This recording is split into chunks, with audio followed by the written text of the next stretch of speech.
ධම්මං සරණං ගච්ඡාමි ධම්මං සරණං ගච්ඡාමි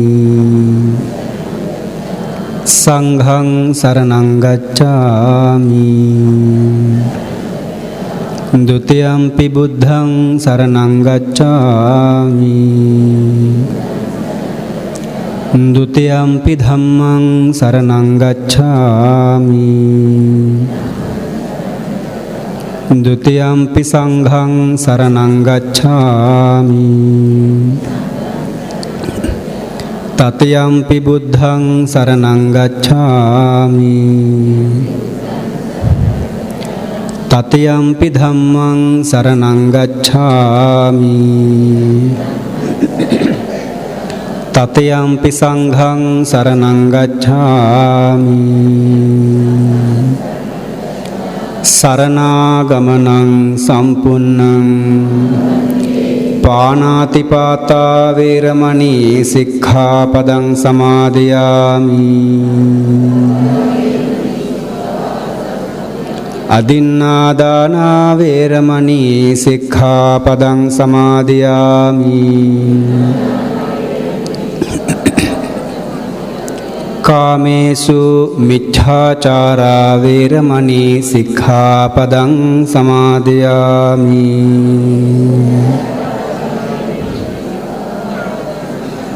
มุสาวาทาเวรมณีสิกขาปดังสมาธิยามิ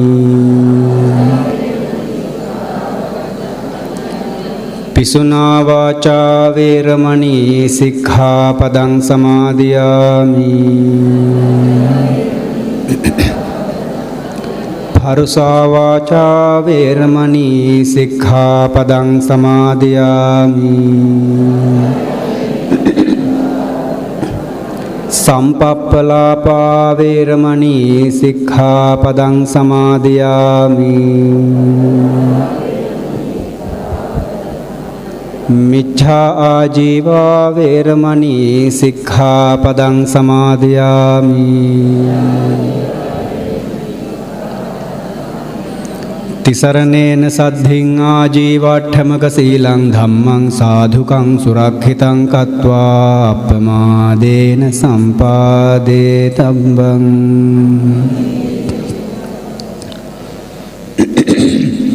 ධර්ම ශ්‍රවණයට ප්‍රථමයෙන් අපි දෙවියන්ටත් ආරාධනා කරමු. සමන්ත චක්කවාලේසු අත්‍රා ගච්ඡන්තු දේවතා සද්ධම්මං මුනි රාජස් සුනන්තෝ සග්ග මොක්ඛදං ධම්මස්සවන කාලෝ අයං භදන්තා ධම්මස්සවන කාලෝ අයං භදන්තා ධම්මස්සවන කාලෝ අයං භදන්තා නමෝ තස්ස භගවතු අරහතෝ සම්මා සම්බුද්දස්ස නමෝ තස්ස භගවතු අරහතෝ සම්මා සම්බුද්දස්ස නමෝ තස්ස භගවතු අරහතෝ සම්මා සම්බුද්දස්ස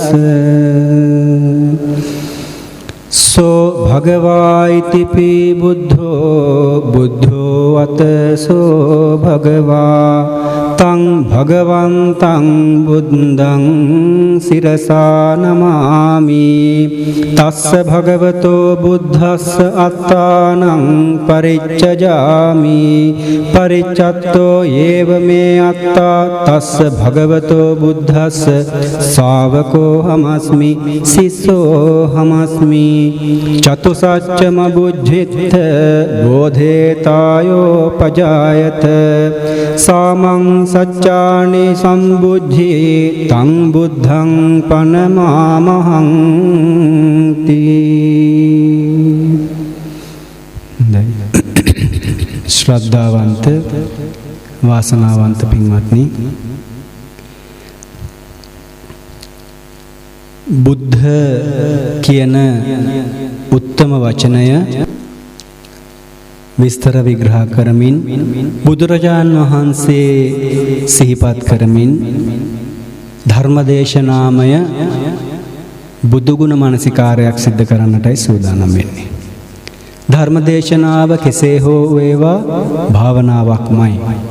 ඒ භාවනාව ධර්මදේශනාව සාවධානව ශ්‍රවණය කරන කෙනා වෙනුවෙනුයි. ඒ නිසා තමයි අපි නිතරම මතක් කරන්නේ කෑ ගහන පුංචි ළමයි කෑ ගහන දුරකථන ළඟ තියාගන්න එපා කියලා. බුදුරජාණන් වහන්සේගේ ගුණය මෙපමණයි කියලා කියන්න බැරි බව හැමෝම දන්නවා. කාලබුද්ධ රක්කිත ස්වාමීන් වහන්සේ රහතුන් වහන්සේ උන්වහන්සේ බුදුගුණ රැ එළි වෙනකන් කියලත් දේශනා කළ බුදුගුණ ප්‍රමාණය උපමා දක්වපු ආකාරය හැමෝම දන්නවා. ඒ බුදුගුණ 9කට කැටි කළේ සම්මා සම්බුදුරජාන් වහන්සේ විසින්මයි. ඒක ධජග්ග සූත්‍ර දේශනාවෙත් ඥාතව පැහැදිලිව දේශනා කරනවා. ඒ 9 බුද්ධ කියන ගුණය අපි හරියට තේරුම් ගන්නට ඕනේ. ඉතා සාරාංශයක් වගේ වශයෙන් ගත්තට පස්සේ ගැඹුරු වූ චතුරාර්ය සත්‍ය තමන් වහන්සේ විසින් අවබෝධ කළා වගේම උන්වහන්සේට උවමනාව ඇති වුණා සාර්ථකව සිදු කළා. මොකක්ද? ඒ චතුරාර්ය සත්‍ය දේශනාව සෙස්සන්ට දේශනා කිරීම. ඒ සඳහා උන්වහන්සේට තිබිච්ච උවමනාව, ඒ සඳහා උන්වහන්සේ තුළ තිබිච්ච කැපකිරීම බුද්ධ ගුණය තුළ සඳහන් වෙනවා. කැටි කරගත්තම. එතකොට අපිට පේනවා මේ බුද්ධ කියන ගුණයට සහසම්බන්ධ වෙච්ච ගුණ. සම්මා සම්බුද්ධ ගුණය තුළ කොටසකුත් මේ තුළ ඇතුළත් වෙනවා. සත්තා දේව මනුස්සානං කියන ගුණේ කොටසකුත් මෙතනට සම්බන්ධ කරන්න පුළුවන්. සම්මා සම්බුද්ධ ගුණය කියලා කියන්නේ මොකක්ද?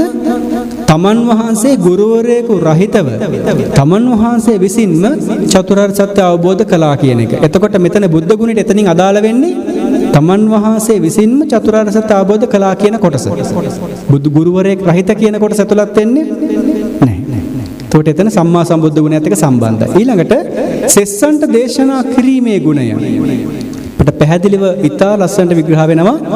සත්තා දේව මනුස්සානං ගුණයෙන්. මොකද ශාස්ත්‍රූ බවට පත් වුණා බුදුරජාණන් වහන්සේ දෙවියන්ටත් මනුෂ්‍යයන්ට. මේ වැඩසටහනේ ආරම්භය සිද්ධ වුණේ පින්වත්නි අද ඊයේ නෙමෙයි. ඔබ හැමෝම දන්නවා බෝධිසත්ව අවධියක් ගත කළා මේ ගුණ ටිකට සුදුස්සෙක් බවට පත් වෙන්න. ඒ සුදුස්සෙක් බවට පත්වීම තුළ තියෙන්නේ ඍජුවම එක වචනකින් කිව්වොත් මහා විශාල කැපකිරීමක්. ඒ කැපකිරීම ආරම්භ වෙන්නේ අම්මා කෙනෙක් කරපිට තියාගෙන මහ මෝද පීනපු දවසේ ඉඳලා. කොච්චර කාලයකට කලින්ද? 20 අසංකේය කල්ප ලක්ෂයකට කලින්. අසංකේය 20කුත් කල්ප ලක්ෂයකට කලින් මේ දේ සිද්ධ වෙන්නේ. එතකොට කල්පනා කරලා බලන්න පාරමිතා, උපපාරමිතා, පරමාර්ථ පාරමිතා වශයෙන් තමන් සතු දේ නැති කරගනිමින්, ශරීර කොටස් නැති කරගනිමින්, සහ ජීවිතේ නැති කරගනිමින් දසපාරමිතා පුරනොත් ඒක සම්පූර්ණ කරන්නේ සාරාංශික කල්පලක්ෂයක්. ඒ කියන්නේ අසංකේය 4කුත් කල්පලක්ෂයක් ඇතුළත. ඊට 16 අසංකේය කල්පලක්ෂයට කලින් සිද්ධ වෙච්ච දෙයක් තමයි මේ ආරම්භය. එදා නිවන් අවබෝධ කළ බ්‍රහ්ම රාජයේ සුද්ධාවාසයේ ඉඳලා දීපු පුංචි බුද්ධංකුර පැලවීමක් උවමනාවක් ඇති කළා ඒ තරුණයාගේ හිතේ. ඒ හිතේ ඇති කරපු උවමනාව බුද්ධංකුරයක් විදියට රෝපණය වෙලා වැඩිගෙන ආවා. මම බුදු වෙන්නට ඕනේ කියන උවමනාව මනෝප්‍රනිධාන වශයෙන් සත්සංකේ කල්පලක්ෂයක් ගණන් හදාගන්න. 20කට කලින් සත්සංකේ කල්පලක්ෂයක් හිත හිතා හිටියා. නවාසංකේය කල්පලක්ෂයක් උන්වහන්සේ මොකද කළේ? මම බුදු වෙනවා කියලා ආටෝපයට නෙමෙයි, ගෞරවය ලබා ගන්න නෙමෙයි, වමනාවෙන්ම කැපකිරීමෙන්ම වචනයෙන් කිව්වා. වාක් ප්‍රනිදාන වශයෙන්. දැන් කොච්චර කල් ගත වෙලාද? 16ක් ගත වෙලා. තව දැන් 16ක් ගත වෙච්ච මොහොතේදී ඔන්න සුවිශේෂී අවස්ථාවක් අපට මුණ ගැහෙනවා ධර්මයේ තුල. මනුෂ්‍ය ජීවිතයක් ලැබීම, පුරුෂ භවයක් ලැබීම, රහත් වෙන්නට තරම් පුණ්‍ය ශක්තියක් තිබීම, ජීවිතේ පූජා කිරීමට තරම් චිත්ත ශක්තියක් තිබීම, බුදුවරයෙක් ලෝකේ පහළ වෙච්ච කාලයක උප්පත්ති ලැබීම, 이르දිමත් භාවයෙන් යුක්ත වීම, බුද්ධත්වයට තිබිච්ච අප්‍රතිහත ධෛර්ය ඡන්දය. ওই කාරණා ටික සම්පූර්ණ වෙච්ච උතුමෙක් ඉපදෙනවා මීට සාරාංශක කල්පලක්ෂයකට කලින්. උන්වහන්සේට තමයි අපි හඳුනන්නේ කවුරු කියලාද? සුමේධ තාපසතුමා කියලා. 이르දියෙන් වඩින්නේ පින්වත්නි. එසේ මෙසේ කෙනෙක් නෙමෙයි. ඒ මොහොතේ බණපද දෙකක් ඇහුවොත් රහත් වෙන්න පින් තිබුණා. බුදු කෙනෙක් ලෝකේ පහළ වෙච්ච කාලෙක ඉපදිලා තිබුණා. බුදු කෙනෙක් ළඟට ඔබ ගියොත් දැන් රහත් වෙන්න බණ කියන්න පුළුවන් කියලා බුදුරජාණන් වහන්සේ පැහැදිලි කළොත් ඔබ මේ අවස්ථාව අතාරීද? gedara තියෙන මතක් වුණොත් නම් අතාරී. ආයි ඉපදෙන්නේ නැති එකට බය නම් අතාරී. හැබැයි නිවන් දකින්න පුදුමාකාර උවමනාවක් තිබ්බ සුමේධ තාපසතුමාට ඊට වඩා ලොකු උවමනාවක් තිබුණා. අනිත් අයවත් මේ ගමන එක්කගෙන යන කෙනෙක් වෙන්න. රහතුන් වහන්සේට යම් මට්ටමකට කරන්න පුළුවන්. හැබැයි රහතුන් වහන්සේ කෙනෙකුට අබුද්ධෝත්පාද කාලයක්, බුද්ධෝත්පාද කාලයක් බවට පත් කිරීමේ හැකියාවක් නැහැ. පසේ බුදුරජාණන් වහන්සේ කෙනෙකුට අවබෝධ කරගන්න පුළුවන්. නමුත් රහතුන් වහන්සේ කෙනෙක් මට්ටමටවත් චතුරාර්ය සත්‍ය දේශනාව පසේ බුදුරජාණන් වහන්සේලා සිද්ධ කරන්නේ නැහැ. එහෙමනම් සම්මා සම්බුද්ධත්වයේ ප්‍රාර්ථනා කරමින් මඩ ගොඩක් උඩ වැතිරිඳලා බුද්ධ ප්‍රමුඛ සංඝ රත්නයට තමන්ගේ පිට උඩින් වඩින්න කියලා ආරාධනා කළේ ලේසි පහසු කැපකිරීමකින් නෙමෙයි, ජීවිතේ පූජා කරලා. තාම පාරමිතා පිරීම ආරම්භ කළේ නැහැ. 30ක් පාරමිතා තාම සම්බන්ධ නැහැ. නමුත් සාරාංශක කල්පලක්ෂයකට කලින් ඒ සුමේධ තාපසතුමාගේ පිටට පය තියන්නට සමතෙක් හිටියේ එකම එක්කෙනයි ඒ මොහොතේ. කවුද? දීපංකර දසබලධාරීන් වහන්සේ පමණයි. රහත් වෙච්ච උතුමෙකුටවත් ඒ පිටට පය තියන්න බෑ. එච්චර උත්තමයන් වහන්සේ කෙනෙක් එච්චර කාලයකට කලින් මං වර්තමානයේ ගැන කොහොමද බණ කියන්නේ? මට කියන්න වචන තේරෙන්නේ නැහැ. මං තව විස්තර කියනවා. සෝවාන් වුණොත් කවදාවත්ම මොකද වෙන්නේ නැත්තේ? චතුහ පායේ හිච විප්පමුත්තෝ. අපේ මාවනැල්ලේ පින්වත් පිරිස දන්නවා. නිතර බණහන මෙහි පැමිණෙන පිරිස දන්නවා. කවදාවත්ම අපායේ වැටෙන්නේ නැහැ. හැබැයි බෝසතාණන් වහන්සේට ඒ සහතිකය ලැබෙනවද? සම්මා සම්බුද්ධත්වයට වෙරදරන බෝසතාණන් වහන්සේගේ නියත විවරණයත් සමග උන්වහන්සේ අපායට වැටෙන්නේ නැහැ කියලා කියන්න පුළුවන්ද? එතකොට හංසය වෙලා ඉපදුනේ කවුද? වඳුර වෙලා ඉපදුනේ කවුද? හස්තිය වෙලා ඉපදුනේ කවුද? වටුව වෙලා ඉපදුනේ කවුද? ඔසුපත් නිරවල වැටෙලා ඉපදුනේ දුක් විඳේ කවුද? සම්මා සම්බුද්ධත්වයට වෙරදරන උතුමන් වහන්සේ. එතකොට හිතන්න, දීපංකර බුදුරජාණන් වහන්සේගෙන් බණපදයක් අහනවා කියලා ඒ මොහොතේ වමනාව තිබ්බනම් ඒ මොහොතේ රහත් වෙනවා. රහත් වෙච්ච උතුමන් වහන්සේගෙනගේ පරිනිර්වාණයෙන් පසුවත් සම්මා සම්බුදුරජාණන් වහන්සේගෙනගේ පරිනිර්වාණයෙන් පසුවත් ඒ නිවන් සැපේ වෙනසක් නැහැ පින්වත්නි. පස්චිම භවයේ වෙනස් ගොඩක් වෙනස්. නමුත් නිවන් සැපේ වෙනසක් කිසිවක් නැහැ. පංචස්කන්ධයක් නැහැ. පහළවීමක් නැහැ. ඉපදීමක් නැහැ. ශුන්‍ය භාවයක්. ඒ සැපේ වෙනසක් නැහැ. නමුත් උන්වහන්සේ උත්තරීතර රහත් භාවය අතහැරියේ, මෝක්ෂය අතහැරියේ, කැපකිරීම කළේ අද බණ අහන ඔබත් මමත් වෙනුවෙන්. මතක තියාගන්න. බුදුරජාණන් වහන්සේ කෙනෙක් බවට පත් වෙන්නට කලින් ඒ පාරමිතා සම්පූර්ණ කිරීමේදී වෙස්සන්තර ජාතකය ඔබ දන්නවා ආදරෙන් නැතුව නෙමෙයි දරු දෙන්නව අතහැරියේ. දරු දෙන්නෙක් අතහරින්නේ පුදුමාකාර ආදරයකින්. ඉපල් පාරවල් දැක්කම පිටට ගහලා තිබෙච්ච චූජක බමුණ දන්නවනේ, අහලා තියෙනවනේ. ඇස් දෙකින් ආවේ කඳුළු නෙමේ ලේ ගැලුවයි කියනවා. එච්චර ආදරයක් දරුවන්ට. පුළුවන් ද අතහරින්න? එදා ඒ දරුව අතහැරලා උන්වහන්සේ ප්‍රාර්ථනා කළේ, අනේ දරුවනේ, මේ ලෝක සත්වය වෙනුවෙන්, දහසක් දරුවෝ වෙනුවෙන්, ලක්ෂ කෝටි ගණනක් දරුවෝ වෙනුවෙන්, මගේ සම්මා සම්බුද්ධත්වයේ වෙනුවෙන් ඔබ මේ දුක විඳපල්ලා කියලා. තාත්තා කෙනෙකුට ඉවසන්න පුළුවන් වේදනාවක්ද? නහයෙන් හුස්ම ගන්න බෑයි කියලා තියෙනවා. කට ඇරුණයි කියලා තන එච්චරට ආදරයක්. හිතන්න, ඔබට දරුවන් දන් නොදෙන්නට උන්වහන්සේ දරුවෝ දන් දීලා එක වතාවක් නෙමෙයි මේක කළේ. අපි දන්නේ එකයි. දරුවෝ දන් දුන්නේ එක වතාවක් නෙමෙයි. තමන්ගේ ආදරණීය භාර්යාව දන් දුන්නේ එක වතාවක් නෙමෙයි. කෑලි කඩ කඩා කන යකෙකුට දීලා ඒ යකා කෑලි කඩාගෙන කන්දි බෝසත්යන් වහන්සේ ප්‍රාර්ථනා කරන බුද්ධත්වය. යශෝදරාව ප්‍රාර්ථනා කරනවා මගේ උතුමන් වහන්සේට බුද්ධත්වයම ලැබේවා කියලා ආශිර්වාද කරන්න පුළුවන් වේද කෙනෙකුට? එවැනි ගමනක් මේ ඉදිරියට එන්නේ හස්ති රාජයෙක් වෙලා දල දෙක දන් දෙනවා. දල දෙක දන් දෙන්නේ අවසානයේදී මේ වැද්දා එන්නේ කියතකුත් අරගෙන අගිස් වලින්ම දල දෙක කපන්න.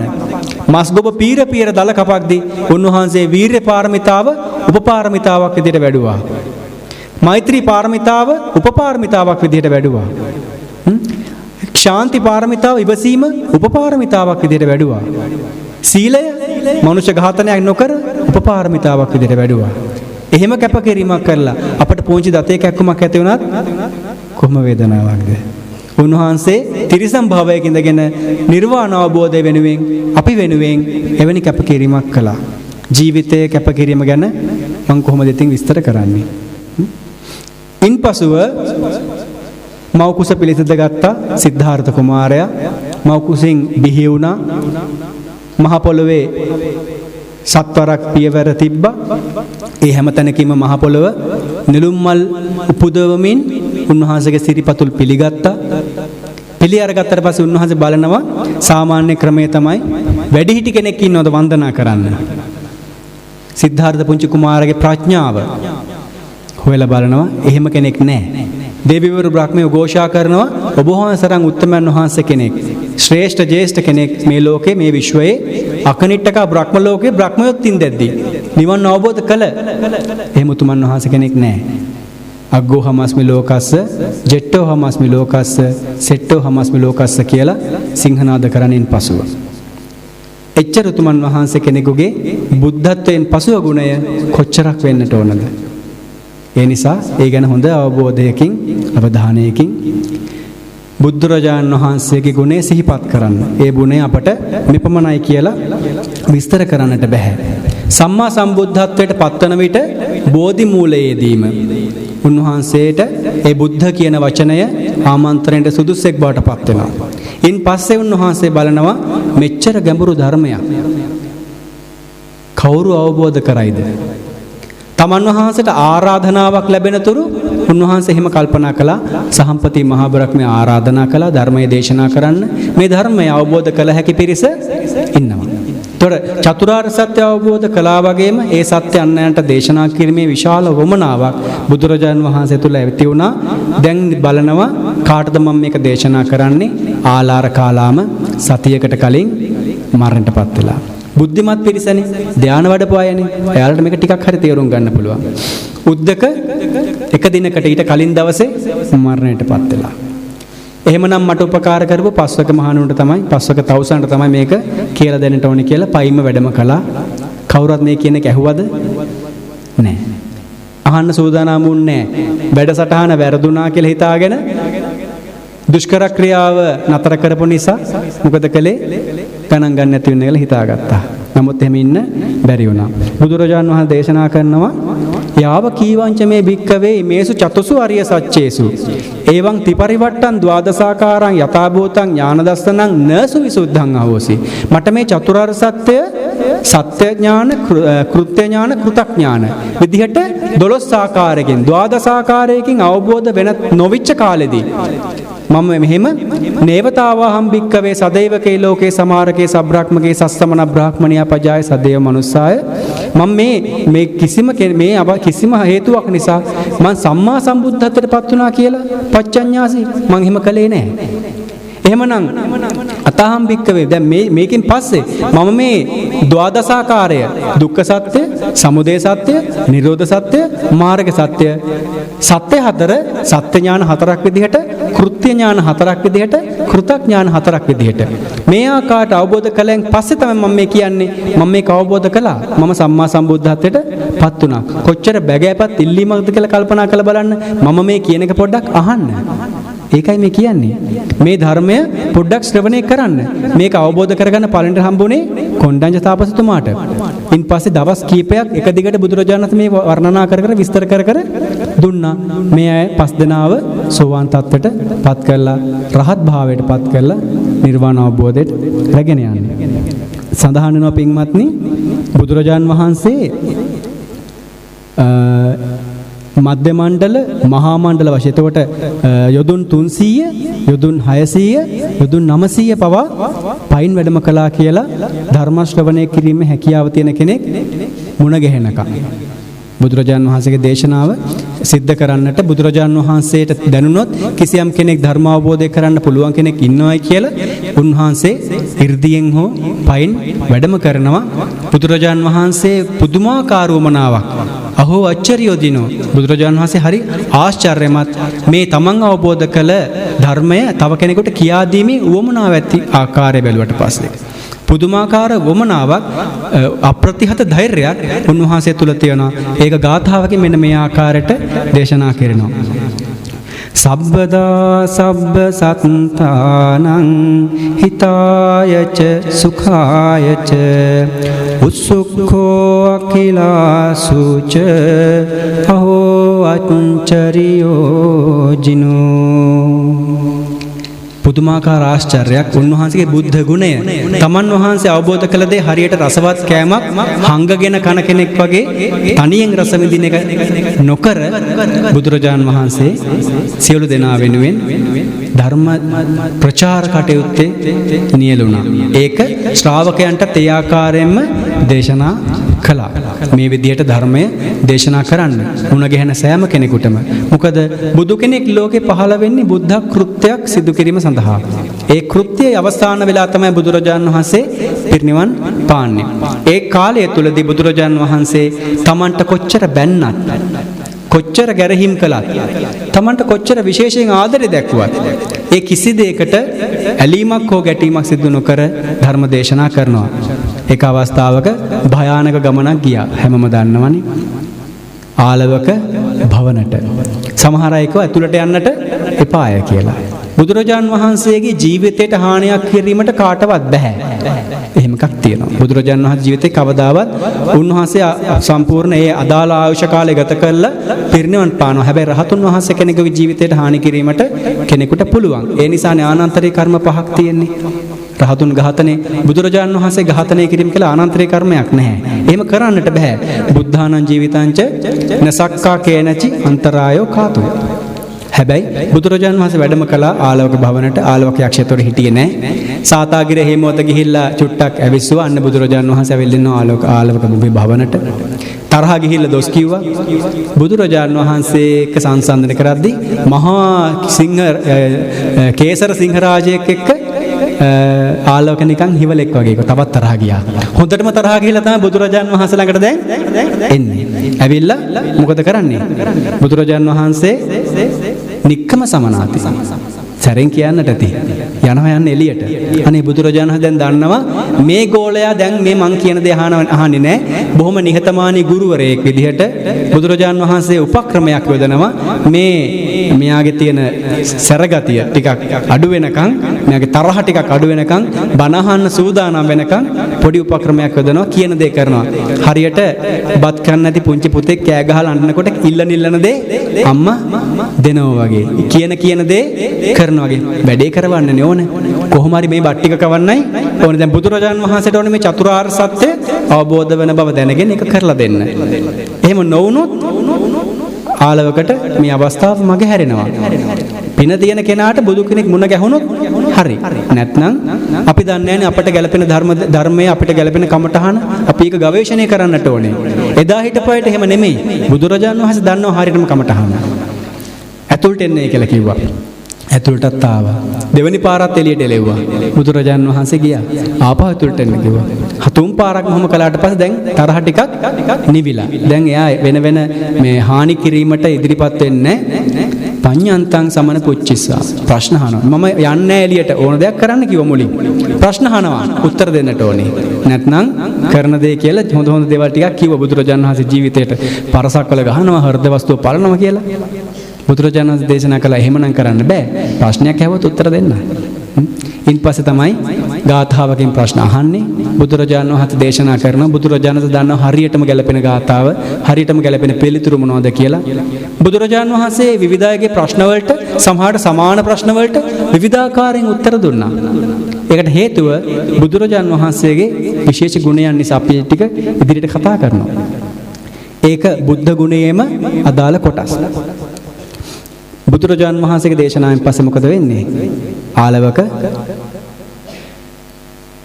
සෝවාන් ඵලයේ පිහිටලා මොකද වෙන්නේ? උපාසකෙක් භවට පත් වෙනවා. ආලවකට පැවිදි වෙන්න පුළුවන්ද?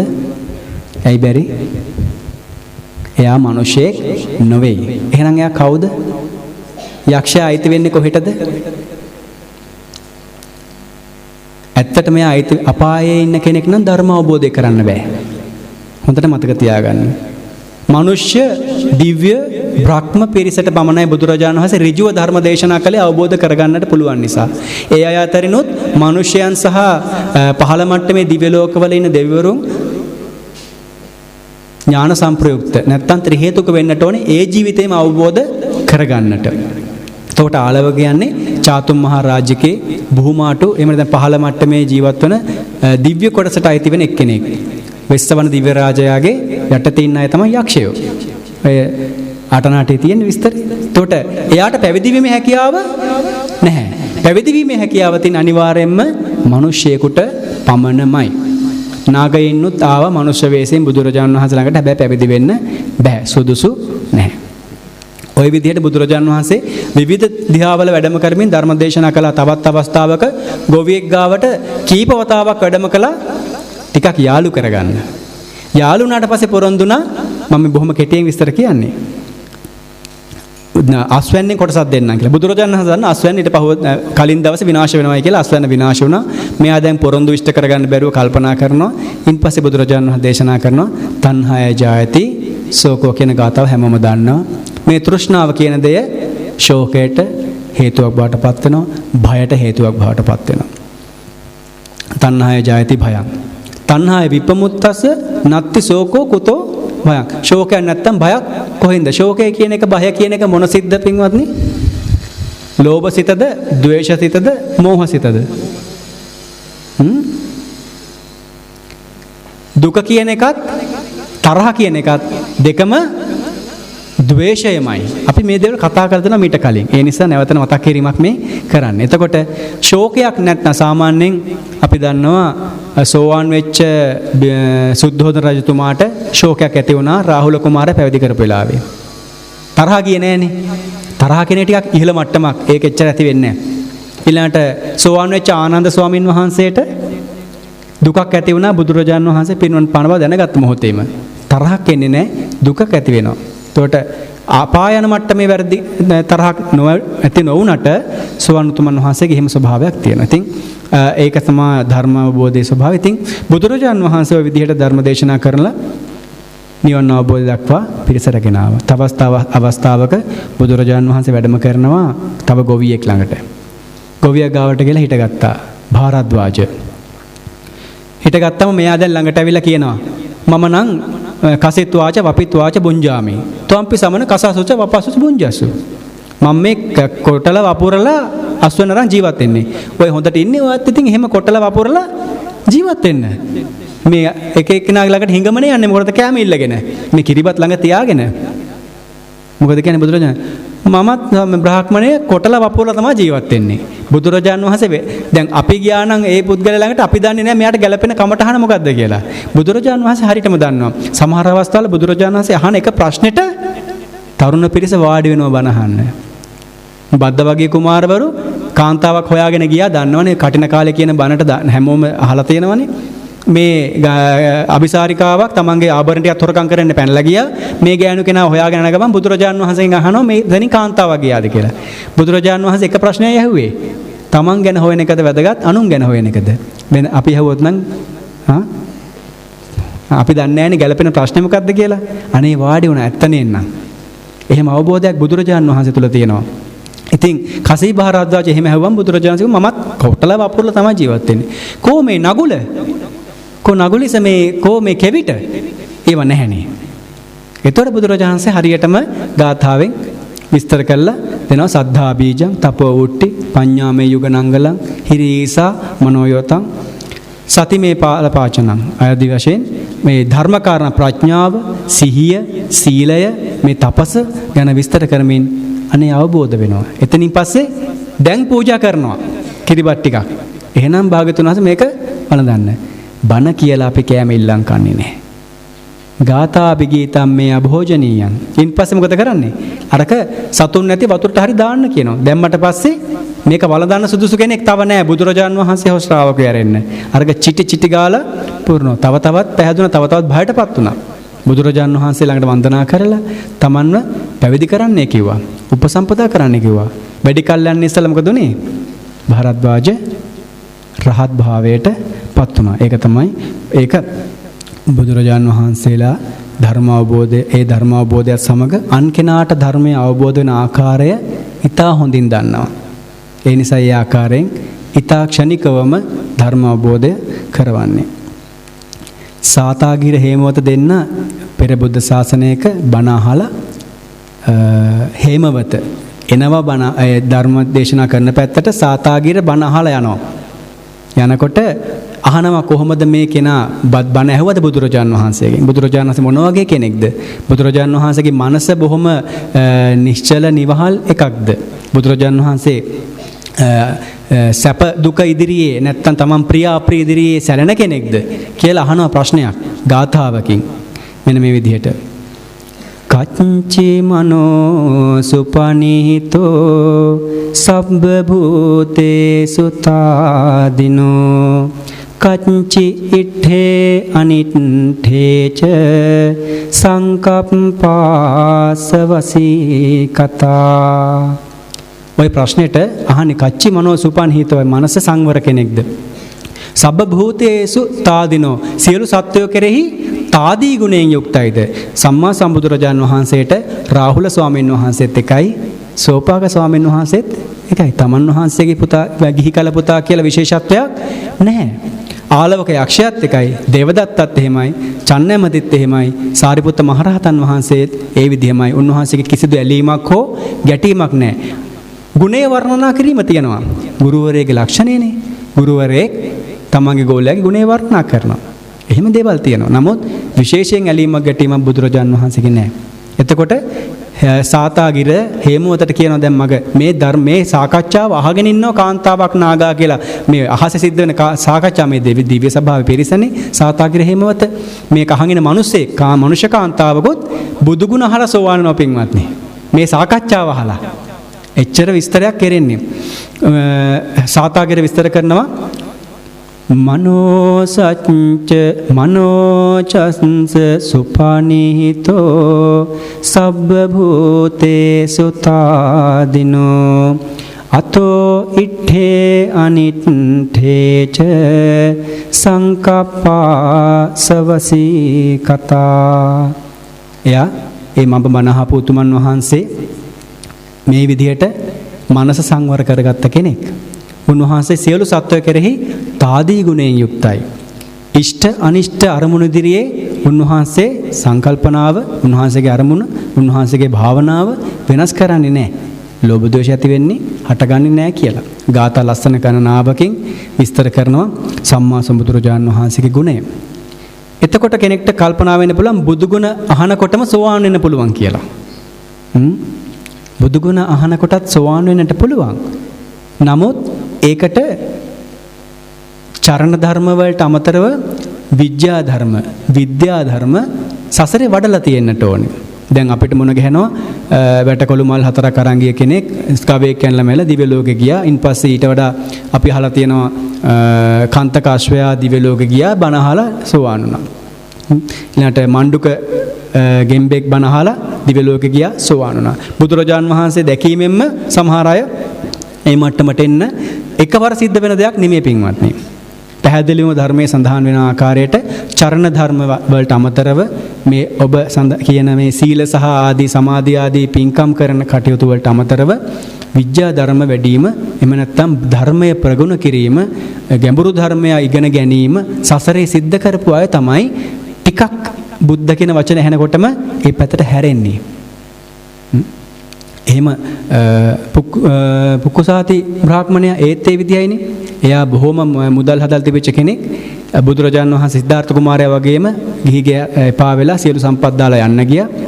බුදුරජාණන් වහන්සේ මුණ ගැහුණට පස්සේ ධර්ම රැලි වෙනකම්ම සාකච්ඡා කරන්නේ. අවසානයේ තමයි දැනගන්නේ බුදුරජාණන් වහන්සේ කියලා. ඒ බුදුරජාණන් වහන්සේගේ නෙත ගැටීම සිද්ධ වෙන්නේත් එවැනි පිං තියෙන පිරිස ඉදිරියේත් පමණයි. කොච්චර නමුත් දැන් බුදුරජාණන් වහන්සේගේ මහා කරුණාවට කොච්චර පිරිස නතු වෙන්නේ නැද්ද? අපිවත් පේන්නේ නැති ඒ කාලේ. අපි කොහේ හිටියද? දන්නේ නැහැ. සංසාරේ අපි හිටියේ නැද්ද? කකුසඳ බුදුරජාණන් වහන්සේ කාලේ අපි සසරේ හිටියේ නැද්ද? කොණාගමන බුදුරජාණන් වහන්සේ කාලේ ඔබ මම සසරේ හිටියේ නැද්ද? අපි තාමත් ඉන්නවානේ. කාශ්‍යප බුදුරජාණන් වහන්සේ කාලේ අපි සසරේ හිටියේ නැද්ද? හැබැයි ඉන්නේ නැති බොහෝ විට අපාය වෙන්නේ නැති. දිව්‍ය ලෝක මනුෂ්‍ය ලෝක වලත් ඉඳලා හිටලා වගේ යන්තම් අර තේරෙන වචනෙන් කිව්වොත් එimhe කරක් ගහලා එනවා ඇති. වැඩිපුර ඉන්නේ අපායේ කියනවනේ. ඒකනේ අපිට මේ ධර්මයට යොමු වෙන්නට හිත දෙන්නේ නැත්තේ. බුදුබණ ටිකක් ඉගෙන ගන්නට, බුදුබණ අහන්නට, කියවන්නට හිත යෙදෙනවා අඩු. යෙදෙන කොටත් කෙලස් වැඩිපුර පහළ වෙන්නේ ඔය හේතුව නිසා. අපි දන්නවා ඒක. අපි සාකච්ඡා කරලා දෙනවා කලින් දවස්වල. ඉතින් නමුත් බුදුගුණ වඩලා පුරුදු කෙනෙක් ඇත්නම් ධර්මයේ සඳහන් වෙනවා නිතර බුදුගුණ මෙනෙහි කරලා පුරුදු කෙනෙක් නම්, සසරේ බුදුගුණ මෙනෙහි කරපු කෙනෙක් නම් බුදු ඇස ඒ පුද්ගල දෙසට යොමු වෙනවා. නැත්තම් බුදුරජාණන් වහන්සේගේ මහා කරුණාවට සියලු දෙනා නතු වෙන්නට එපාය. එහෙම සිද්ධ වුණේ නැහැ.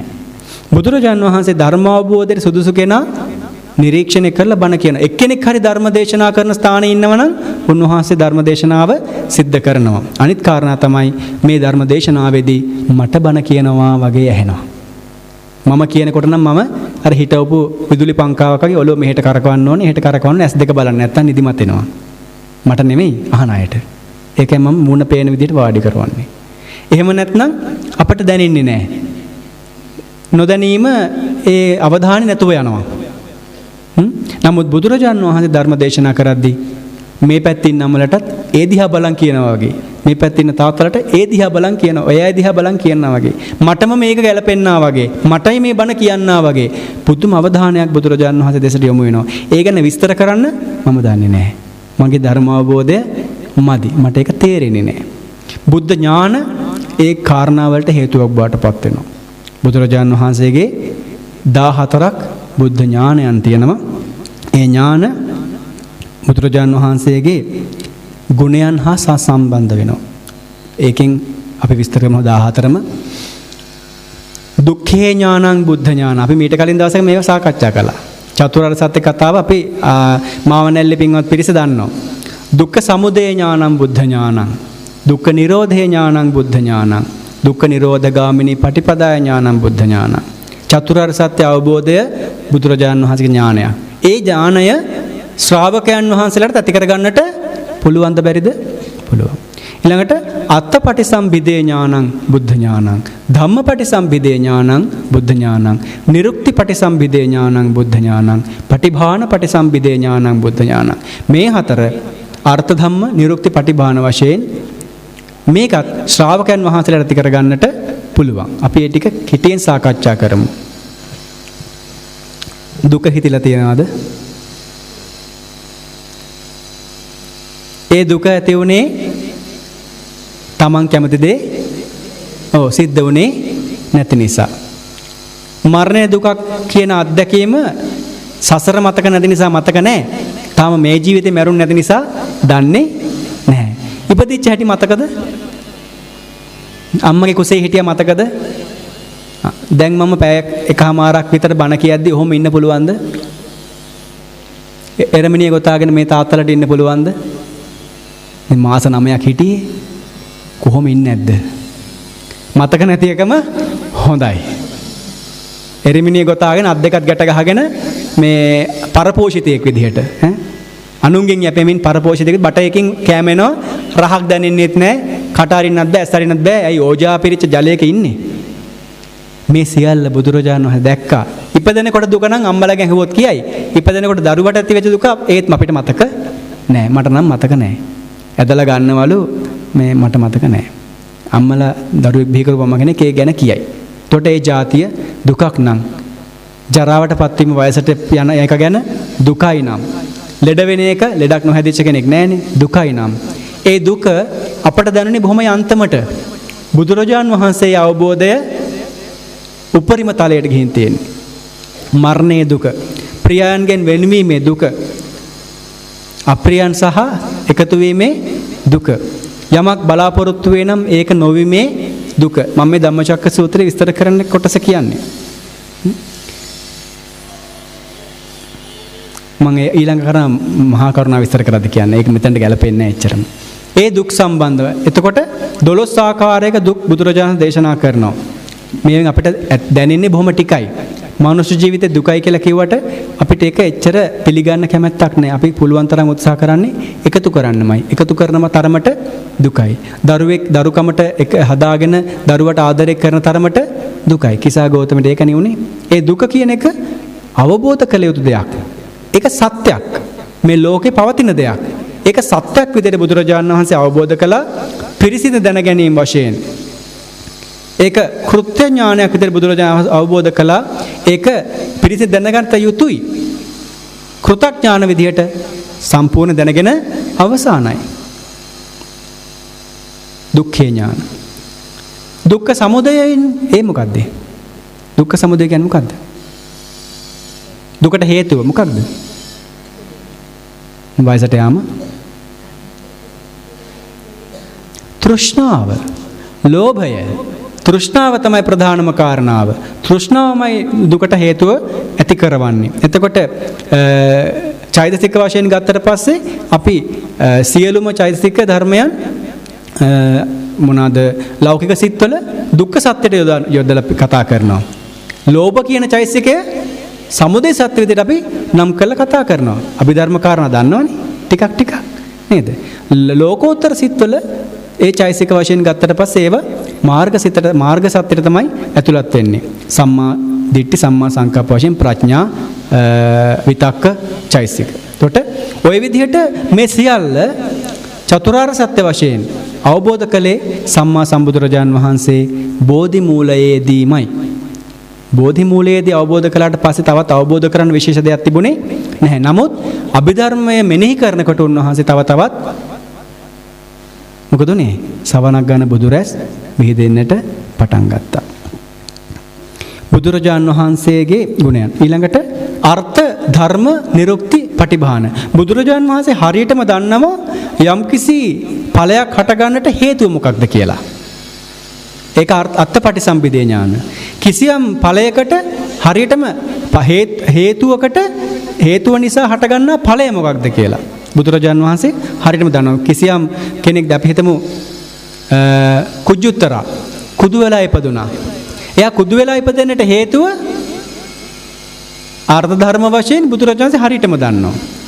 එතකොට ඒකට එතුමිය පෙර භවයේ කරපු කර්මය පස්සේ බුදුරජාණන් වහන්සේ කෙනෙක් වඩිනකොට කුදු වෙලා පෙන්වන්නේ උන්වහන්සේ වඩින විදිය මෙහෙමයි කියලා.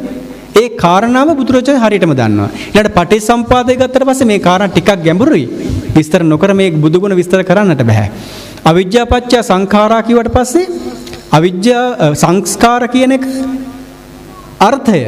ඒකට හේතු වෙච්ච ධර්මය අවිද්‍යාව. අවිද්‍යාව නිසා සංස්කාර හට ගන්නවා. සංඛාර පත්‍ය විඥාන වශයෙන් බුදුරජාණන් වහන්සේ ධර්මය හේතු කොටගෙන අර්ථය හට ගන්නවා. අර්ථ ධර්ම වශයෙන් ඒක ප්‍රතිභාවයෙන් යුක්තයි. ඒක හරියට බෙදලා වෙන් කරමින් ඊට අපූර්වට දැනගෙන ඒ අවබෝධයෙන් ධර්ම දේශනා කිරීමේ හැකියාව බුදුරජාණන් වහන්සේ කරනවා. නිරුක්ති කියලා කියන්නේ භාෂා ඥානය. පාලි භාෂාවෙන් ඒ ධර්ම දේශනා කිරීමේදී ඒ භාෂාවට අනුව ඒ අවබෝධ වෙන ආකාරයට නිරුක්ති වශයෙන් අර්ථ දැක්වීම වශයෙන් ඊ타ත්ම උසස්ම මට්ටමේ හැකියාව තියෙන්නේ සම්මා සම්බුදුරජාන් වහන්සේට. දෙවණියට කාටද පුළුවන්? කාටද පුළුවන්? බුදුරජාන් වහන්සේ චතුරාර්ය සත්‍ය දේශනාව ආරම්භ කරලා මැදේදී බාර දෙන්නේ කාටද? සාරිපුත්ත මහරහතන් වහන්සේට. උන්වහන්සේටත් ඒ වගේම ඒ මට්ටමට හැකියාවක් නැහැ. බුදුරජාණන් වහන්සේ ගුණයට සම්බන්ධ සමාන කරන්න බෑ. නමුත් චතුරාර්ය සත්‍ය ත්‍රිවිධ දේශනාව කරගෙන යනවා. ඒකට උදාහරණයක් තියෙනවා පිරිත් පොතේ. භජත වික්කවේ සාරිපුත්ත මොග්ගල්ලානේ. සාරිපුත්ත මොග්ගල්ලාන භික්ෂුන් වහන්සේලා ඇසුරු කරන්න කියලා කියනවා. ඉන්පස්සේ බුදුරජාණන් වහන්සේ විහාරයට වඩිනවා. චතුරාර්ය සත්‍ය දේශනාව විස්තර කරමින් සාරිපුත් මහරහතන් වහන්සේ දේශනා කරනවා. ආදේශනා විභජනා ආදී වශයෙන් ලොකු විස්තරයක් කරන බුදුරජාණන් වර්ණනා කළ තමයි යන්නේ. සාරිපුත් මහරහතන් වහන්සේ මේක දේශනා කිරීමට දක්ෂයි කියලා පැහැදිලි කළා. හඳුන්වා දීමක් කරන තමන්ගේ ගෝලයව හඳුන්වලා දීලා විහාරයට වඩිනවා. මොකද්ද සූත්‍රය? සත්‍ය විභංගේ අපි මේ කතා කරපු චතුරාර්ය සත්‍ය දේශනාව සාරිපුත්ත මහරහතන් වහන්සේ හරි අපූර්වට විස්තර කරනවා. විස්තර විග්‍රහ කරමින් විස්තර කරමින් නිරුක්ති පටිභාන කියලා කියන්නේ අර්ථ ධර්ම නිරුක්ති වශයෙන් සියල්ලේ ප්‍රතිභා ස්වභාවයේ බුදුරජාණන් වහන්සේ තුල තියෙනවා. පැහැදිලි නේද මං කියන එක? ටිකක් විතර තේරෙනවනේ. බුදුගුණ ඉතින් මට මම එච්චර දක්ෂ නැහැ විස්තර කරන්නට. බුදුරජාණන් වහන්සේගේ ගුණය අපි කොහොමද විස්තර කරන්නේ? බුදුරජාණන් වහන්සේගේ ගුණය ප්‍රමාණයක් කියන්නට බෑ. මේ අපි බුද්ධ ගුණය විස්තර කරන්නේ බුදුරජාණන් වහන්සේගේ චතුරාර්ය සත්‍ය අවබෝධය සහ එය අනිත් අයට දේශනා කිරීමේ හැකියාව. එතකොට බුදුරජාන් වහන්සේට සුවිශේෂී තව ඥාන දෙකක් තියෙනවා. අපි ඒකට කියන බුදු වැස කියලා. අපි හිතමු කිසියම් කෙනෙක් බුදුරජාන් වහන්සේ සමීපයට ගියා කියලා. බුදුරජාන් වහන්සේට හොඳට දේරුම් ගන්නට පුළුවන් මේ පුද්ගලයාගේ චිත්තසංතානය බලලා මෙයාගේ ඉන්ද්‍රිය ධර්මයන් සමබර වෙලා තියෙනවද නැද්ද කියලා. මොනවද ඉන්ද්‍රිය ධර්මයන්? ශ්‍රද්ධා, වීර්ය, සති, සමාධි, ප්‍රඥා. ශ්‍රද්ධාව ප්‍රඥාවත් එක්ක සමබරද? වීර්ය සමාධිය සමබරද? ඔය විදිහට නිරීක්ෂණය කිරීමේ හැකියාව තියෙනවා. ඒ හැකියාව පින්වත්නි සාරිපුත්ත මහ රහතන් වහන්සේටවත් නැහැ. ඒකට කියනවා මොකද්ද? ඉන්ද්‍රිය පරෝපරියත්තේ ඥානය. බුදුරජාණන් වහන්සේගේ සුවිශේෂ ඥානය. ඒ වගේම තමයි බුදුරජාණන් වහන්සේට පුළුවන් මෙයා පෙර සංසාරේ මොන දේවල් කරලා ආපු කෙනෙක්ද කියලා බලලා ඊටාම නිවැරදි ලෙස ධර්මයේ දේශනා කරන්නට ඒ ආශ්‍රව අනුශය දැක්කකලා ඒ ආශ්‍රව අනුශයන් මුලින් උපුටා දැමීමේ හැකියාව බුදුරජාණන් වහන්සේට තියෙනවා. ඔකට උදාහරණයක් තියෙනවා. එක් කාලයක සාරිපුත්ත මහ රහතන් වහන්සේට හිටිය ගෝලයෙක්. මෙයා නම් මොකද්ද? රත්තරන් බඩු හදන පවුලකින් ආපු නිසා එයාගේ නම ස්වර්ණකාර. තරුණ කෙනෙක් නිසා සාරිපුත්ත මහ රහතන් වහන්සේ මෙයාට කමටහන් දෙනවා අසුභ භාවනාව වඩන්නටයි කියලා. අසුභ භාවනාව වඩනවා හරි ගියේ නැහැ. තව ටිකක් ගැඹුරු කරලා කමටහන් දෙනවා වඩනවා හරියන්නේ නැහැ. මාස 4ක් තිස්සේ ධර්ම කමටහන් දුන්නා සාරිපුත්‍ර මහ රහතන් වහන්සේ. හැබැයි හරි ගියේ නැහැ. හේතුව මේ ලෝකේ උත්තරීතර කම්මට්ටානාචාර්යන් වහන්සේ කෙනෙක් පහළ වෙනවා නම් ඒ කවුද? සම්මා සම්බුදුරජාන් වහන්සේමයි. උන්වහන්සේ තමයි දන්නේ අපි හැම දිනාටම ගැලපෙන කමටහන මොකක් වෙලා හරියටම. එතන අදහස අනිත් අය කමටහන් දෙනවා වැරදි කියන එක නෙමෙයි. නමුත් ඉන්ද්‍රිය පරෝපරියත්තේ ඥාණයෙන් සහ සත්තානං ආසයානුසේ ඥාණයෙන් පුද්ගලයා දිහා බලලා ඊටාම නිවැරදි ධර්මය ඊටාම නිවැරදි පාඩම කියලා දීමේ හැකියාව ඒ උසස් ගුරුවරයන් වහන්සේට තියෙනවා. දැන් සාරිපුත්‍ර මහ රහතන් වහන්සේ කල්පනා කරනවා මගේ ආචාර්යන් වහන්සේ ළඟට එක්කගෙන යන්නට ඕනේ. බුදුරජාණන් වහන්සේ ළඟට එක්කගෙන ගියා. බුදුරජාණන් වහන්සේ සාරිපුත්ත මහ රහතන් වහන්සේට කියනවා සාරිපුත්ත මාස 4ක් තිස්සේ වෙහෙසටපත් කරපු ස්වර්ණකාර මම එක වරුවකින් ධර්ම අවබෝධයටපත් කරනවා. බලනවා මෙයාගේ සසරේ පුරුද්ද මොකද්ද කියලා. මොකද්ද මෙයාගේ පුරුද්ද? රත්තරන් බඩු හදලා. බව 500කට කාලයක් රත්තරන් බඩු හදපු එක තමයි මෙයා කළා තියෙන්නේ. හැබැයි වාසනාවට මිනිස්සෙක් ඉපදිලා නේද? ඒක එක දිගට වුණාද කියලා ධර්මයේ සඳහන් වෙන්නේ නැහැ. කෙසේ හෝ රත්තරන් බඩු හදපු එක තමයි කරලා තියෙන්නේ. මහා පිනකට බුද්ධෝත්පාද කාලයක උප්පත්ති ලැබලා. රත්තරන් නිලුම් මලක් කරත්තයක් විතර විශාල මවලා බුදුරජාණන් වහන්සේ දෙනවා ස්වර්ණකාරට මේක දිහා බලාගෙන ඉන්න. දැන් ආත්ම භාව ගණනාවක කෙලෙසෙන් මතුවලා එනවා දැන්. ඒ රත්තරන් වලට කැමති. රත්තරන් දිහා බලාගෙන දැන් මෙයා ඉන්නවා. ස්වර්ණකාර ස්වාමින් වහන්සේ ඒක දිහා බලාගෙන ඉන්න ටික වෙලාවකින් බුද්ධ අධිෂ්ඨානය අනුව මේ ලස්සනට තිබිච්ච නිලුම් මල මොකද වෙන්නේ? පර වෙලා යනවා. අපිට තා මෙච්චර කාලයක් ඔය ගැන කියා හිටියා. අපි කොච්චර කල් ඕක කියනවද මල් පර වෙනවයි කියලා? පුප්පං මිලායාති යත ඉදම් මේකායෝ තථායාති විනාශ භාවං. අවබෝධ වුණාද? නෑ. බුදුරජාණන් වහන්සේ ඊටාම නිවැරදිව කමඨහන දුන්නා. මල පර වෙලා ගියා. තමන්ගේ තුල තිබිච්ච කෙලෙසයන් මතුවලා තිබිච්ච වෙලාවේ ඒ දේ දිහා බලලා සතුටු වෙමින් හිටිය වෙලාවේ මෙහි අනිත්‍යතාවය, දුක්ඛතාවය, අනාත්මතාවය තේරුම් ගියා. ධර්ම අවබෝධයටපත් වුණා. ඒ බුදුරජාණන් වහන්සේගේ දේශනාවේ ස්වභාවය. ඒ වගේම තමයි තවත් කෙනෙක්. මහා පන්තක චුල්ලපන්තක අයියයි මල්ලි දෙන්නම පැවිදි වුණා. ලොකු පිනක් තිබුණා අයියට. එයා මහා පන්තක ස්වාමීන් වහන්සේ ඉක්මනින්ම රහත් භාවයට පත් වුණා. චුල්ලපන්තක ස්වාමීන් වහන්සේ සසර කරපු පුංචි වරදක් නිසා ඒකනේ කියන්නේ ඉගෙන ගන්නට කරදර කරන්න එපා කියලා. විශේෂයෙන් ධර්මය ඉගෙන ගන්නකොට ඒකට බාධා කරන්නට එපා. භාවනා වේදෙනකොට ඒවට බාධා කරන්නේ ප්‍රබල අකුසල්. ඒක ගෙවිලා ගිහිලා කාලයක් පස්සේ අනුශේ වශයෙන් ඉතුරුලා තිබුණා. උන්වහන්සේට පාඩම් හිටින්නේ නැහැ. චුල්ලපන්තක ස්වාමීන් වහන්සේට කටපාඩම් හිටින්නේ නැහැ. අයියා දුන්නේ ගාථාවක් බුදුගුණ සම්බන්ධ කරලා. ඉතින් මේක කියවනවා. දැන් මාස 4ක් විතර තිස්සේ කටපාඩම් කරාට මතක හිටින්නේ නැහැ. ඒකට හේතුව අකුසල විපාකයක්. ඒ වගේම තමයි එක එක අය සසරේ පුරුදු කරපු ආකාරය. සමහර කෙනෙකුට හොඳට කටපාඩම් හිටින්නේ නැහැ. හැබැයි හොඳට කියන දේ අවබෝධ කරගන්න හැකියාව තියෙන්න පුළුවන්. තවත් කෙනෙකුට අවබෝධ වෙන්නේ නැහැ. ගිරව වගේ කටපාඩම් කරන්න පුළුවන්. ඒක ඉතින් සසරේ පුරුදු කරපු ස්වභාවය. ඉතින් මෙයාට කටපාඩම් හිටින්නේ නැහැ. අයියා දොස් කිව්වා මේ ශාසනයේ කිසි ප්‍රයෝජනයක් නැහැ ඔයාට. ඔයන්න. අනේ බොහොම දුකටපත් වුණා. කටපාඩම් කරන්න බැරි වුණාට චුල්ලපන්ත ස්වාමීන් වහන්සේ මේ පැවිදි ජීවිතේ හරි කැමති. බොහොම දුකෙන් ආවාසයෙන් ඉවත් වෙලා යනකොට බුදුරජාණන් වහන්සේ දකිනවා.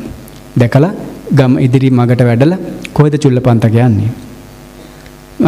මහා පන්තක ස්වාමීන් වහන්සේ කිව්වා මට මේ ශාසනයේ ප්‍රයෝජනයක් නැහැ. මට රහත් වෙන්න බෑ. මට කටපාඩම් හිටියේ නැත්නම් වැඩක් නැහැ. මහා පන්තක ස්වාමීන් වහන්සේ හොඳට කටපාඩම් හිටිනවා ඇති. ඒකනේ ඒක සංසන්දනය කරන්නේ. අපිට කවදාවත් පුද්ගලයෙක් සංසන්දනය කළා මේ ධර්මය අවබෝධය ඇති වේවි කියලා හිතන්නට බෑ. එක එකයි එක එක මට්ටමයි. මේක බුද්ධ ශාසනය. මේක මහා පන්තක ස්වාමීන් වහන්සේගේ ශාසනය නෙමෙයිනේ. එහෙමනම් මොකද කරන්නේ? අනේ හිස අත ගන්නවා. තාත්තා කෙනෙක් තමන්ගේ දරුවගේ හිස අත ගන්නවා වගේ සම්මා සම්බුදුරජාණන් වහන්සේ අර පුංචි ස්වාමීන් වහන්සේගේ හිස අත ගන්නවා. තාත්තා කෙනෙක් ආදරණීය ගුරුවරයෙක් තමන්ගේ දරුවා හැම නැත්නම් ගෝලයාව පන්තියට ආපහු එක්කන් යන්නා වගේ ගෙදර යන්න එපා අපි ඉස්කෝලේ යන් කියලා එක්කන් යන්නා වගේ අතින් අල්ලගෙන බුදුරජාණන් වහන්සේ මේ සම්මා සම්බුදුරජාණන් වහන්සේ කෙනෙක් හොඳට දන්නවා ධර්ම අවබෝධය වෙනවා මෙයාට තව ටිකකින්. හැබැයි කටපාඩම නෙමෙයි කමටහන වෙනස් එකක්. එක්කගෙන යනවා. ඒක අපදාන පාළියේ මෙන්න මේ විදිහට චුල්ලපන්තක ස්වාමීන් වහන්සේ ප්‍රකාශ කරනවා. භගවා තත්ත ආදච්චි සීසං මයිහං පරාමසී බාහාය ගහෙත්වාන සංඝාරාමං පවේසයි කියලා. කොච්චර සතුටක් ගෝලයාගේ හිතේ ඇති වෙන්නේ නැද්ද? ගෙදර යන්න ගිය මාව එක්කගෙන ගිහිල්ලා මට කමටහනක් දීලා මහරහතුන් වහන්සේ කෙනෙක් බාටපත් වුණා. මොකද්ද කමටහන? අනේ මේ සුදු රෙදි කෑල්ලක් පිරිමදින්න කිව්වා. මේකේ දූවිලි අරින්නවයි කියලා හිතාගෙන. දූවිලි අරිනව නෙමෙයි ඇඟේ තිබිච්ච කුණු ටික ඒකේ ගෑවුණා. මේ කයේ තියෙන පිළිකුල් ස්වභාවය මොකක් හරි ආකාරයට අවබෝධ වුණා. ඕක අවබෝධ වෙච්ච විදිහ මං කියන්න දන්නවද? මට තේරෙන්නේ නැහැ. ඒක බුදුරජාණන් වහන්සේ දන්නේ. බුද්ධ ගුණය අංග සම්පූර්ණව මට කියන්න තේරෙනවද? සාරිපුත්‍ර මහරහතන් වහන්සේටත් බැරි වුණා. එක අවස්ථාවකදී සාරිපුත්‍ර මහරහතන් වහන්සේ ප්‍රකාශයක් කරන ඔබ වහන්සේලා උත්තරීතර උත්තමයන් වහන්සේ කෙනෙක් සිල්වන්ත ප්‍රඥාවන්ත ලෝකේ පහළ වෙලත් නැහැ පහළ වෙන්නෙත් නැහැ. හරිද කතාව? මේ අරහං කියන බුදු ගුණය, සම්මා සම්බුද්ධ බුදු ගුණය ආදී බුදු ගුණයන් මේ අපි කතා කරන බුද්ධ ගුණය මේක ගෞතම සම්මා සම්බුදුරජාණන් වහන්සේට පමණක් සීමා වෙච්ච ගුණයක්ද? නෑ. ලෝකේ ලක්ෂ කෝටි ගණනක් බුදුරු පහළ වෙනවා වුණාද පහළ වෙනවාද සියලු බුදුරජාන් වහන්සේලාගේ පොදු ගුණයන් මේක. ඒකයි දජ්ජග්ග සූත්‍රයේ මේ ගුණයන් සිහිපත් කරන්න කියන්නේ. බුදුරජාන් වහන්සේ ගෞතම බුදුරජාන් වහන්සේ නැත්නම් සිද්ධාර්ථ කුමාරයාගේ පෞද්ගලික ගුණයක් නෙමෙයි මේ විස්තර කළේ. මාව සිහිපත් කරන්න කියලා කිව්වා නෙමෙයි. බුදු ගුණය කියලා කියන්නේ සියලු බුදුරජාන් වහන්සේලාගේ ගුණය. උන්වහන්සේලා ඒ ආකාරයි. ඒක නිසා චුල්ලපන්තක ස්වාමීන් වහන්සේ මහරහතුන් වහන්සේ කෙනෙක් බවට පත් වුණ එපමණක් නෙමෙයි 이르දියෙන් රූපමවන්නන් තවත් භික්ෂුන් වහන්සේලා උන්වහන්සේ වගේ අය බොහෝම වන්න පුළුවන් උන්වහන්සේට. උන්වහන්සේලා අතර අග්‍රස්ථානයටපත් වුණා. දානකට වැඩිය ඔය අතරදී පිරිස බුදුරජාන් වහන්සේ අහනවා මේ ආවාසේ තව පිරිස නැද්ද? නැහැ. මහා පන්තක ස්වාමීන් වහන්සේ තමයි බත් උදසන්නේ. උන්වහන්සේ තවත් පිරිස නැහැ. ඇයි මල්ලි ගියානේ ගෙදර? ගිහින් බලන්න කියලා යවනවා කෙනෙක්ව. යවුවට පස්සේ මහා භික්ෂු පිරිසක් සිවුරු මහනවා, තව පිරිසක් භාවනා කරනවා, තව පිරිසක් සජ්ජායනා කරනවා, භික්ෂුන් වහන්සේලා අදාළ වැඩ කටයුතු කරනවා. මහා පිරිසක් ආවාසේ. එහෙනම් පළවෙනි හම්බෙන කෙනාගේ සිවුරෙන් අල්ලගන්න. අපේ සිවුරෙන් හිම අල්ලන්න එපා. භික්ෂුන් වහන්සේනෙකු සිවුරෙන් අල්ලන්න හොඳ නැහැ. නමුත් බුදුරජාණන් වහන්සේගේ අවසරයෙන් ඇල්ලුවට පස්සේ අර 이르දීන් මවපු සියලු රූප නැති වෙලා යනවා. පස්සේ කාලෙක බොහෝ කතා තියෙනවා චුල්ලපන්තක ස්වාමීන් වහන්සේ සම්බන්ධයෙන්. භික්ෂුණීන් වහන්සේලා අවවාද කරන්න පවා අවස්ථාව ලබා දීලා තිනවා චුල්ලපන්තක ස්වාමීන් වහන්සේට. හැබැයි මහරහතුන් වහන්සේ කෙනෙක් වුණාට පස්සෙත් උන්වහන්සේට පාඩම් තිබුණේ අර අයියා දීපු පළවෙනි ගාථාවම තමයි. ඒ ගාථාව පාඩම් කිරීමේ හැකියාව උන්වහන්සේට ඇති වුණේ නැහැ ඉදිරියට. ඒක ඉතින් ස්වභාවය. එක එක රහතුන් වහන්සේලාගේ භවයේ ස්වභාවයන් වෙනස්. ඊළඟට බුදුරජාන් වහන්සේට සුවිශේෂී වුණ ඊළඟ ගුණය මහා කරුණාව. අපි කියනවා අම්මටයි තාත්තටයි දරුවන් කෙරෙහි මේ බ්‍රහ්මයෝ වගේ කියලා. බ්‍රහ්මයා කියන්නේ ඇයි? බ්‍රහ්මයා සතර බ්‍රහ්ම විහරණයෙන් වාසය කරනවා. විහරණය කියන්නේ වාසය කිරීමමනේ. එතකොට සතර බ්‍රහ්ම විහරණයන් මොනවද? මෙත්තා, කරුණා, මුදිතා, උපේක්ඛා. එතකොට අම්මා කෙනෙක්ට තාත්තා කෙනෙකුට කාකරේද මේ බ්‍රහ්ම විහරණයන් ඇති වෙන්නේ? මෛත්‍රිය, කරුණාව, මුදිතාව, උපේක්ෂාව දරුවෝ කෙරෙහි. අල්ලපු ගෙදර දරුවා කෙරෙහි තාත්තට ඇති වෙන්නේ නැහැ එහෙම ආදරයක්, කරුණාවක්. අපි ගැන කතා කරලා තියෙනවා. මේ කියන කරුණාව, මේ තියෙන මෛත්‍රිය අම්මට තාත්තට ඒ දරුවන් කෙරෙහි පමණයි ඇති වෙන්නේ. එතකොට බුදුරජාන් වහන්සේ දේශනා කරන ආහුනේයාච පුත්තානං, දරුවන්ට අම්මා තාත්තා ආහුනේයයි. කොච්චර දුර බැහැරෙන් වුණත් දෙයක් රැගෙන આવොත් දෙන්නට වටිනවා. හැබැයි තමන්ගේ අම්මා තාත්තට විතරයි. වෙන හදාගත්ත අම්මා තාත්තා කෙනෙක්ටවත් දෙන්න වටින්නේ නෑ. ඒක අම්මා තාත්තා විශේෂත්වයක්. ඉතින් නමුත් ඒ අම්මා තාත්තට ඒ කරුණා ගුණය ඊටාම පටුයි. ඒ නිසා ඔය ගාථාවල කිව්වට දහසක් කෝටියක් අම්මලාගේ කරුණාව එකතු කරත් දහසක් කෝටියක් නෙමෙයි කොච්චර තාත්තලාගේ කරුණාව එකතු කරත් මහා කරුණාව කියන්නේ ඊට හාත්පසින්ම වෙනස් කරුණාවක්මයි. කරුණාව කියන්නේ මොකද්ද? මෛත්‍රිය කියන්නේ මොකක්ද? කරුණාව කියන්නේ මොකක්ද?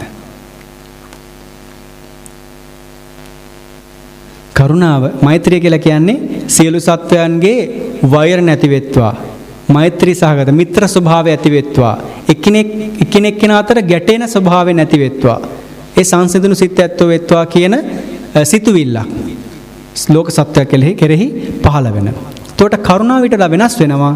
කරුණාව ඇති වෙන්නේ මිනිසෙකුට දුක්ඛිත සත්වයන් කෙරෙහි, Tamanට වඩා දුකටපත් වෙච්ච සත්වයෝ කෙරෙහි. එතකොට අපට කරුණාවක් ඇතිවෙන දැන් පාරේ යනකොට අපිට දකින්න හම්බ වෙනවා කුෂ්ඨ හැදිච්ච බල්ලෙක්.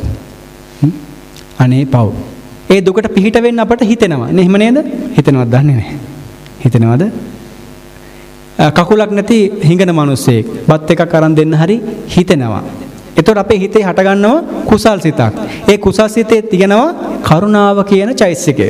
කරුණා ස්වභාවය. එතකොට ඔබට කරුණාව ඇති වෙනවද දෙවියෝ ගැන? ඔබට වඩා ගොඩාක් සැප සම්පත් විඳිනවා. ඇති වෙයිද?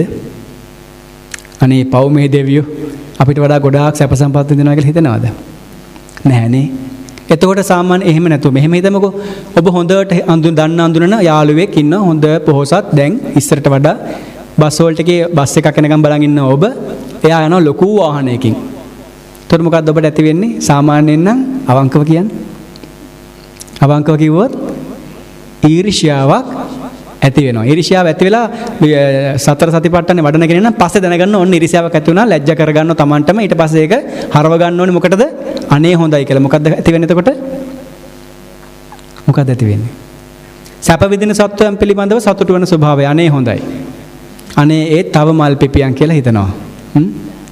මුදිතාව හට ගන්නවා. හැබැයි පින්වත්නි, බුදුරජාන් වහන්සේට, මිනිස්සෙක් කියලා ඉපදිච්ච බුදුරජාන් වහන්සේට දෙවියෝ කෙරෙහිත් බ්‍රහ්මයෝ කෙරෙහිත් ඇති වෙන්නේ මොකද්ද? අනේ පව් කියලා කරුණාව. ඒකයි ඒ බුදුරජාන් වහන්සේගේ කරුණාව මහා කරුණාව බවට පත් වෙන්නේ. බුදුරජාන් වහන්සේ විඳින සැපය මොකක්ද එතකොට? සම්මා සම්බුද්ධත්වයේ නිවන් සැපය. ඒ නිවන් සැපය රහතුන් වහන්සේලා විඳට උන්වහන්සේලාට මහා කරුණාව ඇති වෙන්නේ නැහැ. කරුණාවක් ඇති වෙනව වෙන්න පුළුවන් සසරේ ගමන් කරන දෙවියෝ ගැන. නමුත් බුදුරජාන් වහන්සේට මහා කරුණාව ඇති වෙනවා. ඒකට හේතුව බුදුරජාන් වහන්සේ දුක්ඛ සත්‍ය පිළිසිඳ දැනගත්ත නිසා. පිළිසිඳ දැනගත්ත නිසාම උන්වහන්සේ දන්නවා දිව්‍ය ලෝකයේ තියෙන දුක මොකක්ද කියලා. අපි දන්නේ නැහැනේ හරියට. වාසනාවට බුද්ධ වචනේ අහපු නිසා අපි දන්නවා. දන්නවත් දන්නේ මම නම් දන්නවා. බ්‍රහ්ම ලෝකයේ තියෙන දුක මොකක්ද කියලා බුදුරජාන් වහන්සේ දන්නවා. ඒ නිසා බුදුරජාන් වහන්සේට මහා කරුණාව ඇති වෙනවා සියලු ලෝක සත්වයන් කෙරෙහි. බුදුරජාන් වහන්සේට මහා කරුණාව හට නොගන්නා සත්වයක් මේ විශ්වයේ ඉන්නවද? නැහැ. බුදුරජාන් වහන්සේ උත්තරීතරයි. බුදුරජාන් වහන්සේ පුරුෂයන් দমনය කිරීමේ උසස්ම ගති හැකියාව ඇති පුද්ගලයා. අනුත්තරෝ පුරුෂ ධම්මසාරති. උන්වහන්සේට උසස් කෙනෙක් නැහැ. ලෝකේ වැඩෙන්නේ නැහැ. අඩුම තරමේ පසේ බුදුරජාණන් වහන්සේ කෙනෙක්වත් බුද්ධෝත්පාද කාලයක පහළ වෙන්නේ නැහැ. සක්විති රජ කෙනෙක් හිටියා නම් එයාගේ සක්විති රාජ්‍ය භාවය අහෝසි වෙලා යනවා. එච්චර බුදුරජාණන් වහන්සේගේ තේජස. තවත් බුදු කෙනෙක් පහළ වීම ගැන කවර කතාවද? එහෙම වෙන්නේ නැහැ කවදාවත්. ඒ නිසා මුළු ලෝක සත්‍යන් කෙරේ විස්තර කරනවා පින්වත්නි. අකනිට්ඨකා බ්‍රහ්ම ලෝකයේ සිට ගන්ධ කිලිය දක්වා බුදුරජාණන් වහන්සේ වැඩ ඉන්න සුගන්ධ කුටි දක්වා මහා කරුණා දැලෙලනවා. සුගන්ධ කුටියේ ඉඳලා අකනිට්ඨකා බ්‍රහ්ම ලෝකයේ දක්වා භාගතුන් වහන්සේ මහා කරුණා දැලෙලනවා. එතකොට ඒකට දැලට අහු වෙන්න ඔබ කැමතිද නැද්ද? ඒ දැලට අහු වෙන්න අපි හැමෝම කැමතියි. බුද්ධෝත්පාද කාලයක බුදුරජාණන් වහන්සේ ජීවමාන කාලේ හිටියානම් ධර්මෝබෝධයට අපි සුදුසු වෙලා හිටියානම් අපි ඕකට අහු වෙන්න තිබුණා. අහු වෙලා නැහැ. ඒක නෙමෙයි තාම ඉන්නේ. අහු වෙන්න උත්සාහ කරමු. ඒක තමයි අපි කරන්නට ඕනේ. ඒකට අපි සුදුසුකම් සම්පූර්ණ කරන්නට ඕනේ. බුදුරජාණන් වහන්සේගේ මේ මහා කරුණා දැලට හසු වෙන්නට අවශ්‍ය ප්‍රධාන ගුණයක් විදියට ධර්මයේ සඳහන් කරනවා බුදු ගුණ මානසිකාරය. නිකමට හිතලා බලන්න ජීවිතේට දන් දීපු නැති, සීලයක් ගැන අහපු නැති, තාත්තවත් දන් දෙනවත හිතපු නැති කාගේ පුතාද? අදින්න පුබ්බගගේ පුතා කවුද? මට්ට කුණ්ඩලී. අනේ මැරෙන්න මොහොතක් තියෙද්දී මොකද උනේ? බුදුරජාණන් වහන්සේ වැඩම කළානේ. මහා කරුණා දැලට හසු වුණානේ. එතකොට ඊට වඩා පිරිස හිටියේ නැද්ද? බුදුරජාණන් වහන්සේගේ දේශනාව අහලා මට්ට කුණ්ඩලී ඒ ජීවිතේ සෝවාන් වුණාද? නෑ. බුදුරජාණන් වහන්සේගේ රුව දැකීමෙන්, ආලෝකය දැකීම මාත්‍රයෙන් මොකද උනේ මට්ට කුණ්ඩලී? දිව්‍ය ලෝකේ ගියා. එතනදී ධර්ම අවබෝධය කළා. අන්න විශේෂ කාරණාවක් අපිට උතනදී මතුවෙනවා. මෙතන ධර්මයේ සඳහන් වෙන්නේ මට්ට කුණ්ඩලී ඒ ජීවිතයේ ද්විහේතුකද ධර්ම අවබෝධයේ අභාවයද කියලා. හැබැයි බුදුරජාන් වහන්සේ ආව දිව්‍ය ලෝකේ යවලා එතනින් ඊළඟට ධර්ම අවබෝධයට පත් කළා. අපිට පැහැදිලිව හම්බ වෙන උදාහරණ තියෙනවා ධර්මයේ අභාවේ පුද්ගලයෝ. බුදුරජාණන් වහන්සේ උඩට අරගෙන ඉන් පස්සේ ධර්මයේ දේශනා කරනවා. හොඳම උදාහරණයක් තමයි මණ්ඩුක ගෙම්බා. බුද්ධ වචනේ ඇහිලා ඒ ගැන ප්‍රසාදයෙන් ගෙම්බෙට නිවන් දකින්න පුළුවන්ද?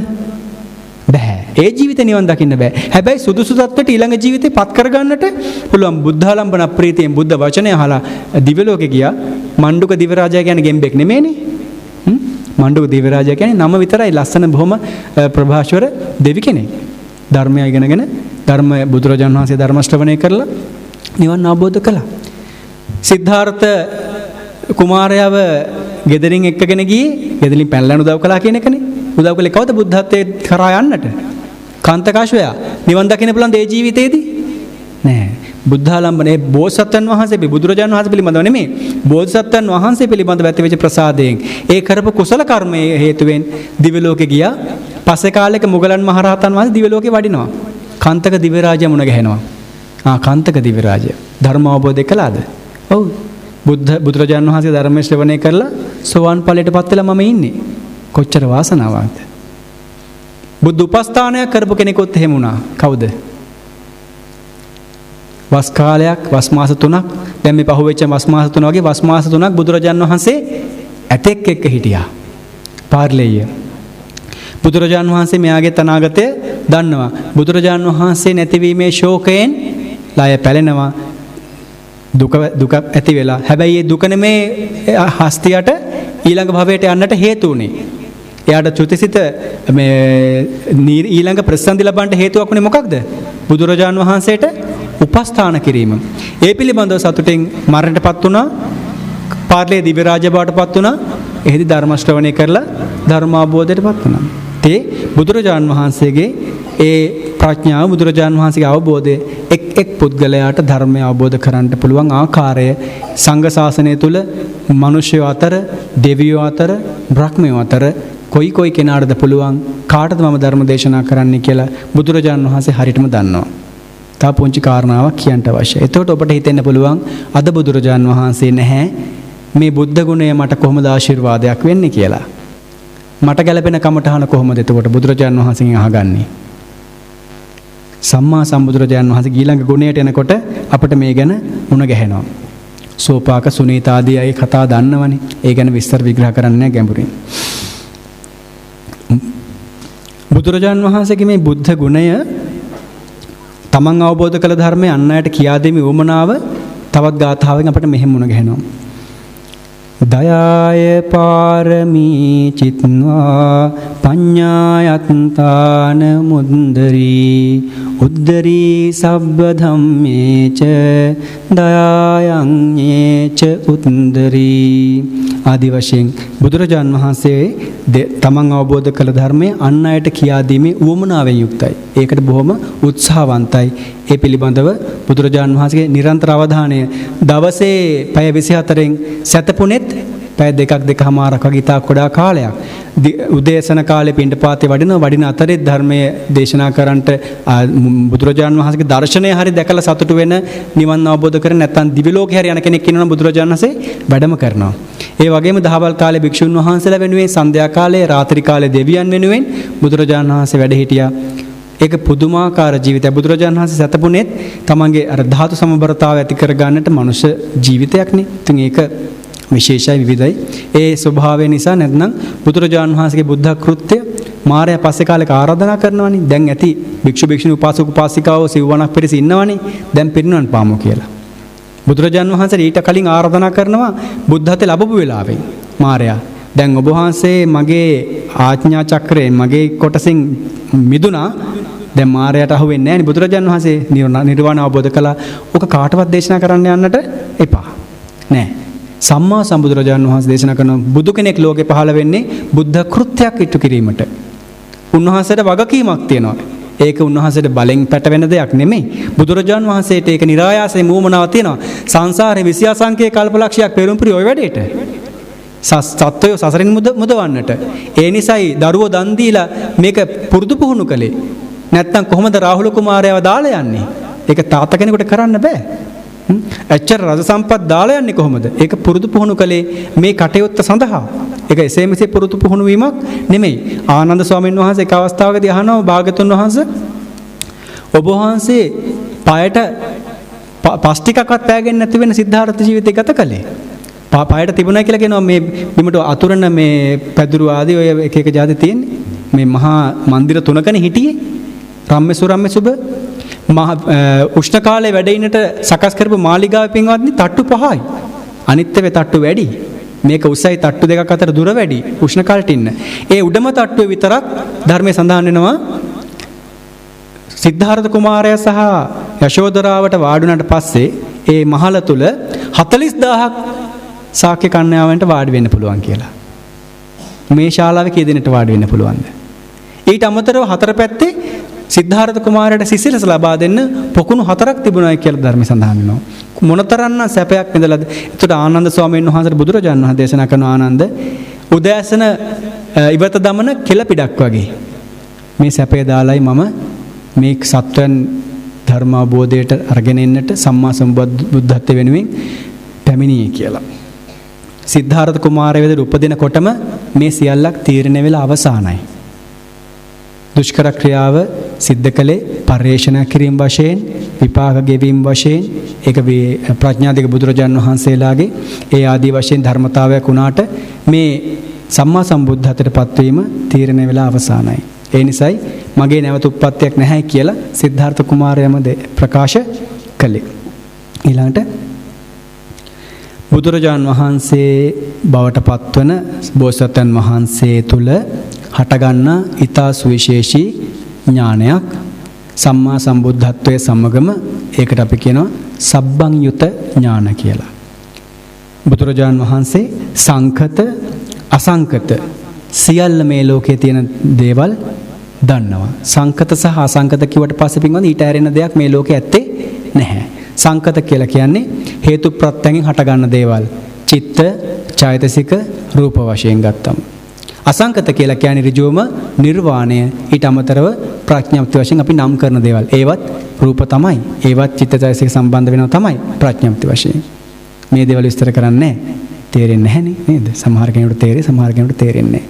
සිත් වශයෙන් බුදුරජාණන් වහන්සේ දැක්ක දේවල්, චෛතසික වශයෙන් දැක්ක දේවල්, රූප වශයෙන් මේ සියල්ලක්ම පරමාර්ථ ධර්ම.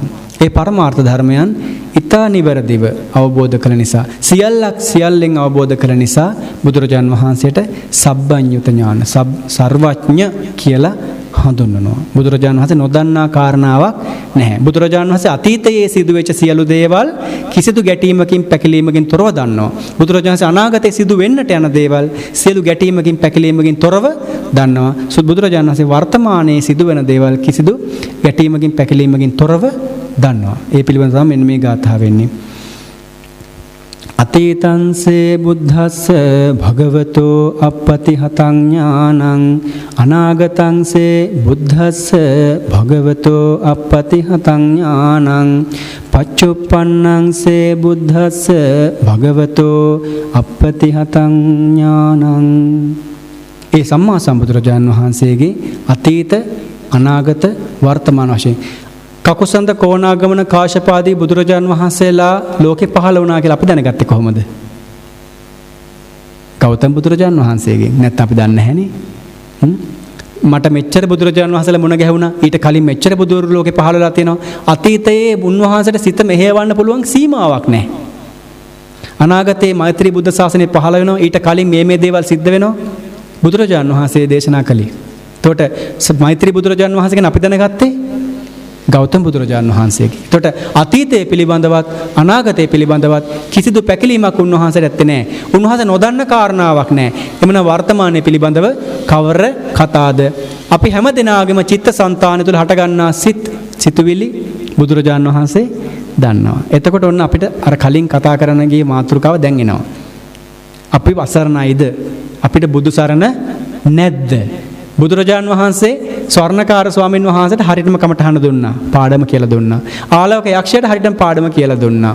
මට්ට කුණ්ඩලීටත් කරකවල එක්කගෙන ගිහිල්ලා රවුමක් නේ දිව්‍ය ලෝකෙ එක්කන් ගිහිල්ලා පාඩම කියලා දුන්නා. එපමණ නෙවෙයි පින්වත්නි, උදාහරණ කිව්වොත් මේ බුද්ධ ගුණයේ ආචාර්ය ස්වභාවය නැත්තම් සත්තා දේව මනුස්සයන් ස්වභාවයට සම්බන්ධ වෙන කාරණා සීමාවක් නැහැ. ගුරුවරයෙක් විදිහට බුදුරජාණන් වහන්සේ. ඒතර අපිට කොහොමේ ගුරුවරයා? පිළිතුර අපි අසරණයිද?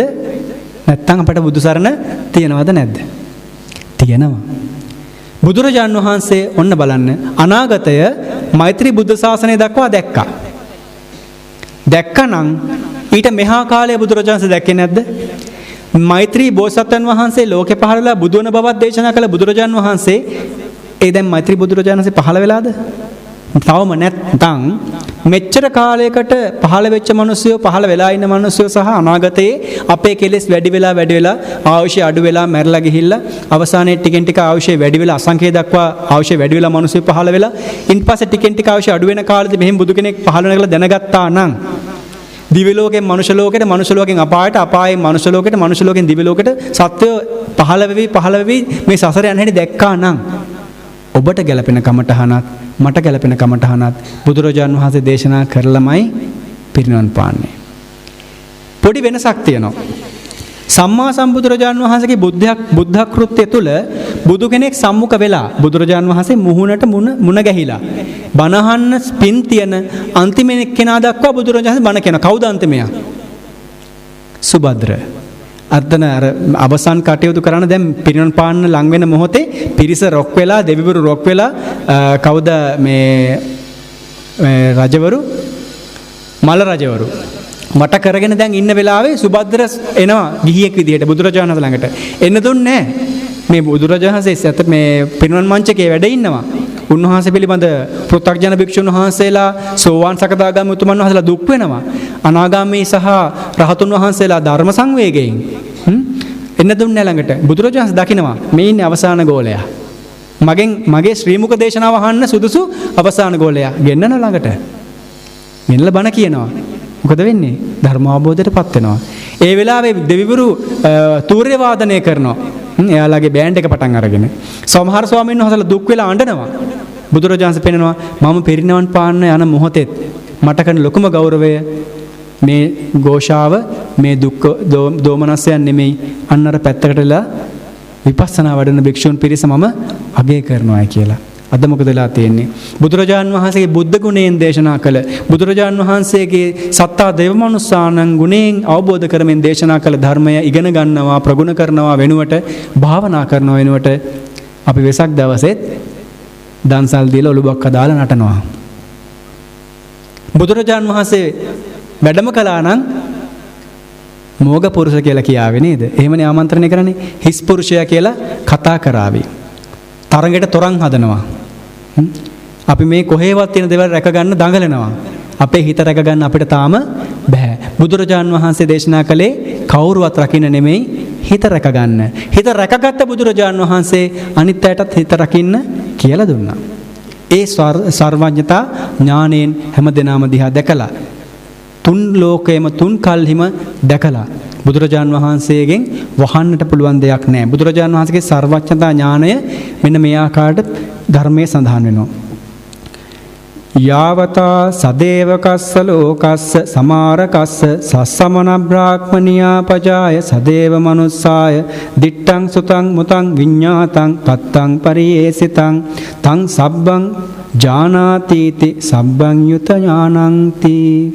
සබ්බං යුත ඥානය දුටුවද, ඇසුනද, දැනුනද, සිතට පහළුණාද, මුණ ගැසුනද, පරිේශන කළාද සියල්ලක්ම අත උඩ තියෙන අත්ලේ තියෙන නිල්ලි ගෙඩියක් වගේ සියල්ලක්ම බුදුරජාන් වහන්සේ දැකවදාරලා අවසානයේ බුදුරජාන් වහන්සේට හංගන්න බෑ. බුදුරජාන් වහන්සේට හංගන්න බෑ කියන ගුණය ඊළඟට එන්නේ අනාවරණ ඥාන වශයෙන්. බිත්තරයක් ඇතුලේ ඉන්න කුකුල් පැටියාවක්, ගෙයක් ඇතුලේ ඉන්න මිනිස්සෙක්වත්, බිත්තියක් එහා පැත්තෙන් දකින්න, කන්දක් ඇතුළත පිහිටලා තියෙන යම්කිසි ස්ථානයක්වත්, ගලකින් එහා පැත්තේ තියෙන දෙයක්වත්, මේ මහ පොළොවෙන් යට තියෙන අපායවත්, දිව්‍ය ලෝකයේ වලාකුළු වලින් එහා තියෙන දිව්‍ය ලෝකයේවත් කිසිවක් බුදුරජාන් වහන්සේට ආවරණය කරන්නට බෑ. අර එක තාත්තා කෙනෙක් දුවගේ වමනාවට පැත්තට හැංගිලා තිරයකින් වැහිලා ඉඳගෙන බණ ඇහුවානේ. බුදුරජාණන්ට පේන්නේ නැති වෙන්න හොරෙන් අහගෙන ඉන්නවා. දැන් තීර්ථක පිරිස, නිගණ්ඨ පිරිස වන්දනා කරන අය ලැජ්ජයිනේ. බුදුරජාණන් වහන්සේගෙන් බණ අහන්න කැමති නැහැ, ප්‍රතික්ෂේපිතයි. බුදුරජාණන් මොකද කරන්නේ? බුදුරජාණන්ට තිරෙන් එහා පැත්ත පේන්නේ නැද්ද? බුදුරජාණන්ට සියල්ල පේනවා. බුදුරජාණන් වහන්සේට හංගන්න බෑ. චින්චිමානිකාව බඩ බැඳගෙන ආවා. බුදුරජාණන් දන්නේ නැද්ද? බුදුරජාණන්ට හංගන්න බෑ. බුදුරජාණන් සියල්ල දන්නවා. බුදුරජාණන් අනාගතය, වර්තමාන, අතීතය දැක්කා වගේම කිසිදු බාධාවකින් තොරව සියලු වස්තුන් දැකීමේ හැකියාව බුදුරජාණන් වහන්සේ තුල තියෙනවා. ඒ නිසා බුදුරජාණන් වහන්සේ අනාවරණ ඥාණයෙන් යුක්තයි කියලා ධර්මයේ සඳහන් වෙනවා. සමහර තීර්ථක පිරිස කියනවලු අපට සියලු දේ දන්නවා. මේ අපි වාඩිලා ඉන්න මොහොතේ, ඇවිදින මොහොතේ, සැතපෙන මොහොතේ සියල්ල දන්නවා. ඒක බොරුවක්. බුදුරජාන් වහන්සේවත් එක චිත්තක්ෂණයක දෙතස් එක සිතකදී සියල්ල දකින්නේ නැහැ. එහෙම කරන්න බෑ. හැබැයි බුදුරජාන් වහන්සේට අවශ්‍ය නම් නොදැක්ක හැකි දෙයක් ඇත්තෙත් නැහැ. බුදුරජාන් වහන්සේ කිසියම් කෙනෙක්ව අරමුණු කරනවා නම් ඒ අරමුණ තමයි එතනදී තියෙන්නේ. බුදුරජාන් වහන්සේ මුළු ලෝකෙම එකවර දකිනවා නෙමෙයි. බුදුරජාණන් වහන්සේ තව කෙනෙක් අරමුණු කරනවා නම් නැත්නම් දිව්‍ය ලෝකේ අරමුණු කරන ඒ අරමුණු කරන අවස්ථාව තුල හිත පවතින්නේ. ඒ වගේම තමයි තව ගුණයක් විශේෂයෙන් සඳහන් කළ යුතුයි. බුදුරජාණන් වහන්සේගේ ඒක යමක මහා ප්‍රාතිහාර්ය. කවදාවත් කිසිදු පුද්ගලයෙකුට, මිනිසෙකුට, දෙවියෙකුට, බ්‍රහ්මයෙකුට සිදු කරන්නට බෑ පින්වත්නි. යමක කියලා කියන්නේම දෙකක්, ප්‍රාතිහාර්ය දෙකක් එකවර සිදු වෙනවා කියන එක. ඇත්තටම චිත්තචෛසික වශයෙන් බැලුවොත් වෙන වෙනම සිද්ධ වෙන්නේ.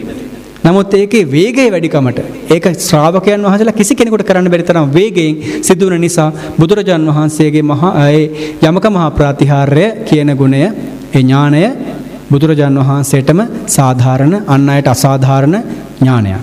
කොහොමද සිද්ධ වෙන්නේ? අහලා දෙනව නේද? බුදුරජාන් වහන්සේ තේජෝ කසිනය පාදක ධානයට සමවැදෙනවා. ඉන්පස්සේ ඒ ධානාංග සම්මාර්ෂණය කරනවා. ඒ තුලින් අදිෂ්ඨාන කරනවා මගේ ඉහළ කයෙන් ගින්දර පිට වේවා කියලා. එහෙම අදිෂ්ඨාන කරලා උන්වහන්සේ පංචම ධාන අභිඥාවට සමවැදෙනවා. එතකොට මොකද වෙන්නේ? උඩුකයෙන් ගිනි පිට වෙනවා.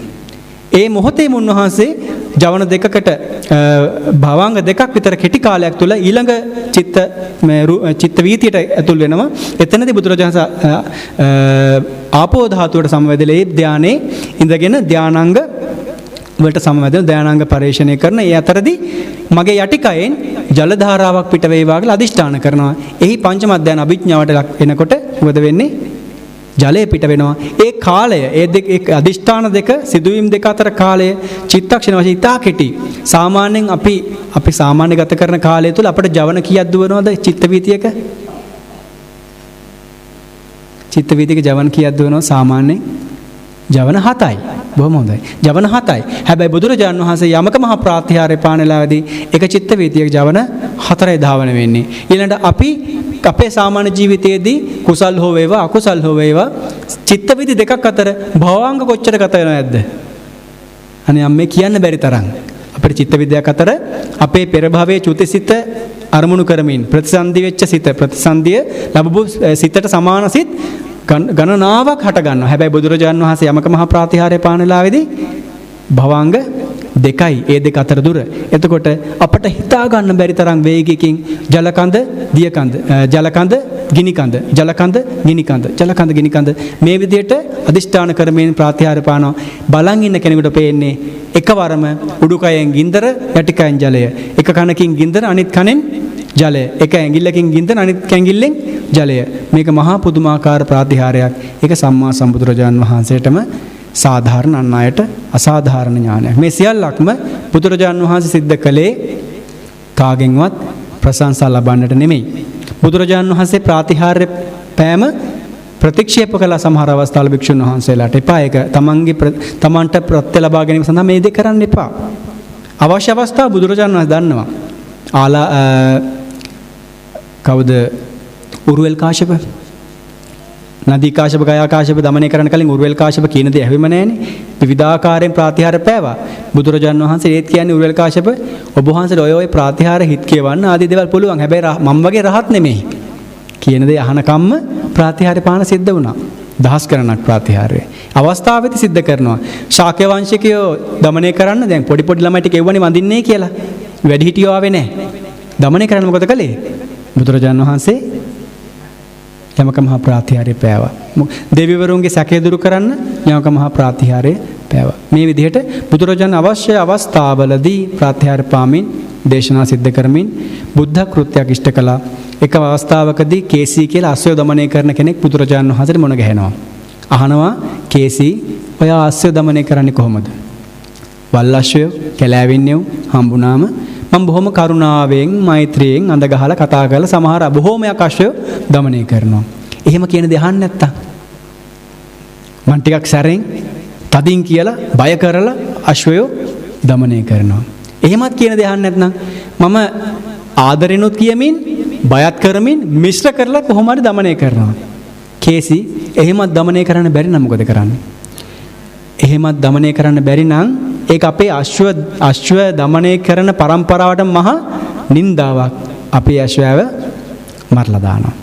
ඊට පස්සේ කේසි බලනවා දැන් බුදුරජාණන් වහන්සේගේ මේ බුද්ධ ගුණයෙන් ධර්ම අවබෝධය කළා වූ පිටිපස්සෙන් වැඩ ඉන ශ්‍රාවක පිරිස හරීම ලස්සනයි. හරීම සංවරයි. අපේ මේ බණහන අම්මලා තාත්තලා ටික වගේ. එහෙම නෙමෙයි ඊට වඩා සංවරයි. මෙතන නම් පොඩ්ඩක් එහෙට මෙහෙට ඇඹරෙනවනේ.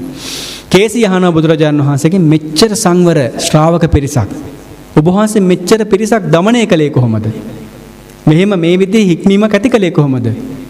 ගිහි ජීවිතේ ඉඳලා ආපු පිරිසට මම බොහොම ආදරයෙන් කරුණාවෙන් බණ කියලා නේද දැන් උපතිස්ස කෝලිත වගේ පිරිසට ආනන්ද කුමාරයා වගේ පිරිස ඒ වගේ පිරිසට එහෙමනේ බණ කියනකොටම අවබෝධ කළා. බද්ද වගේ කුමාරට වචනේ කියනකොට අවබෝධ කරගත්තා. කියන දේ ඇහුවා.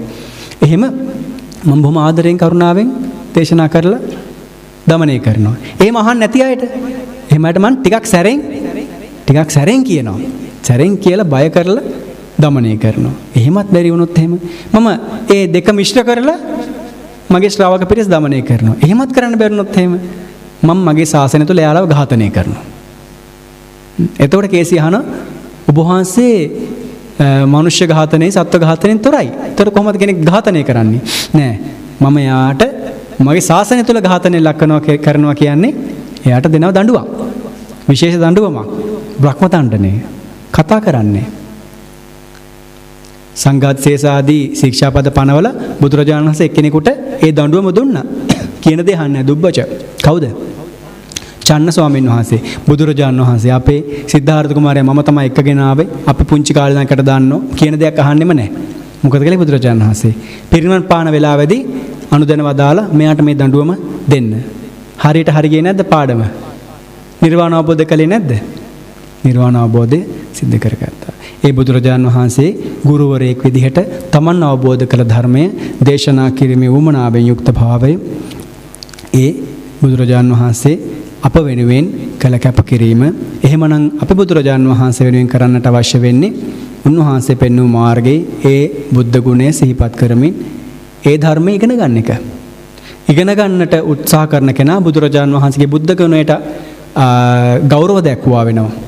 ඒ ඉගෙනගෙන ඒ අනුව හිත මෙහෙයවන්නට උත්සාහ කරන කෙනා බුදුරජාන් වහන්සේගේ බුද්ධ ගුණයට ගෞරව දක්වා වෙනවා.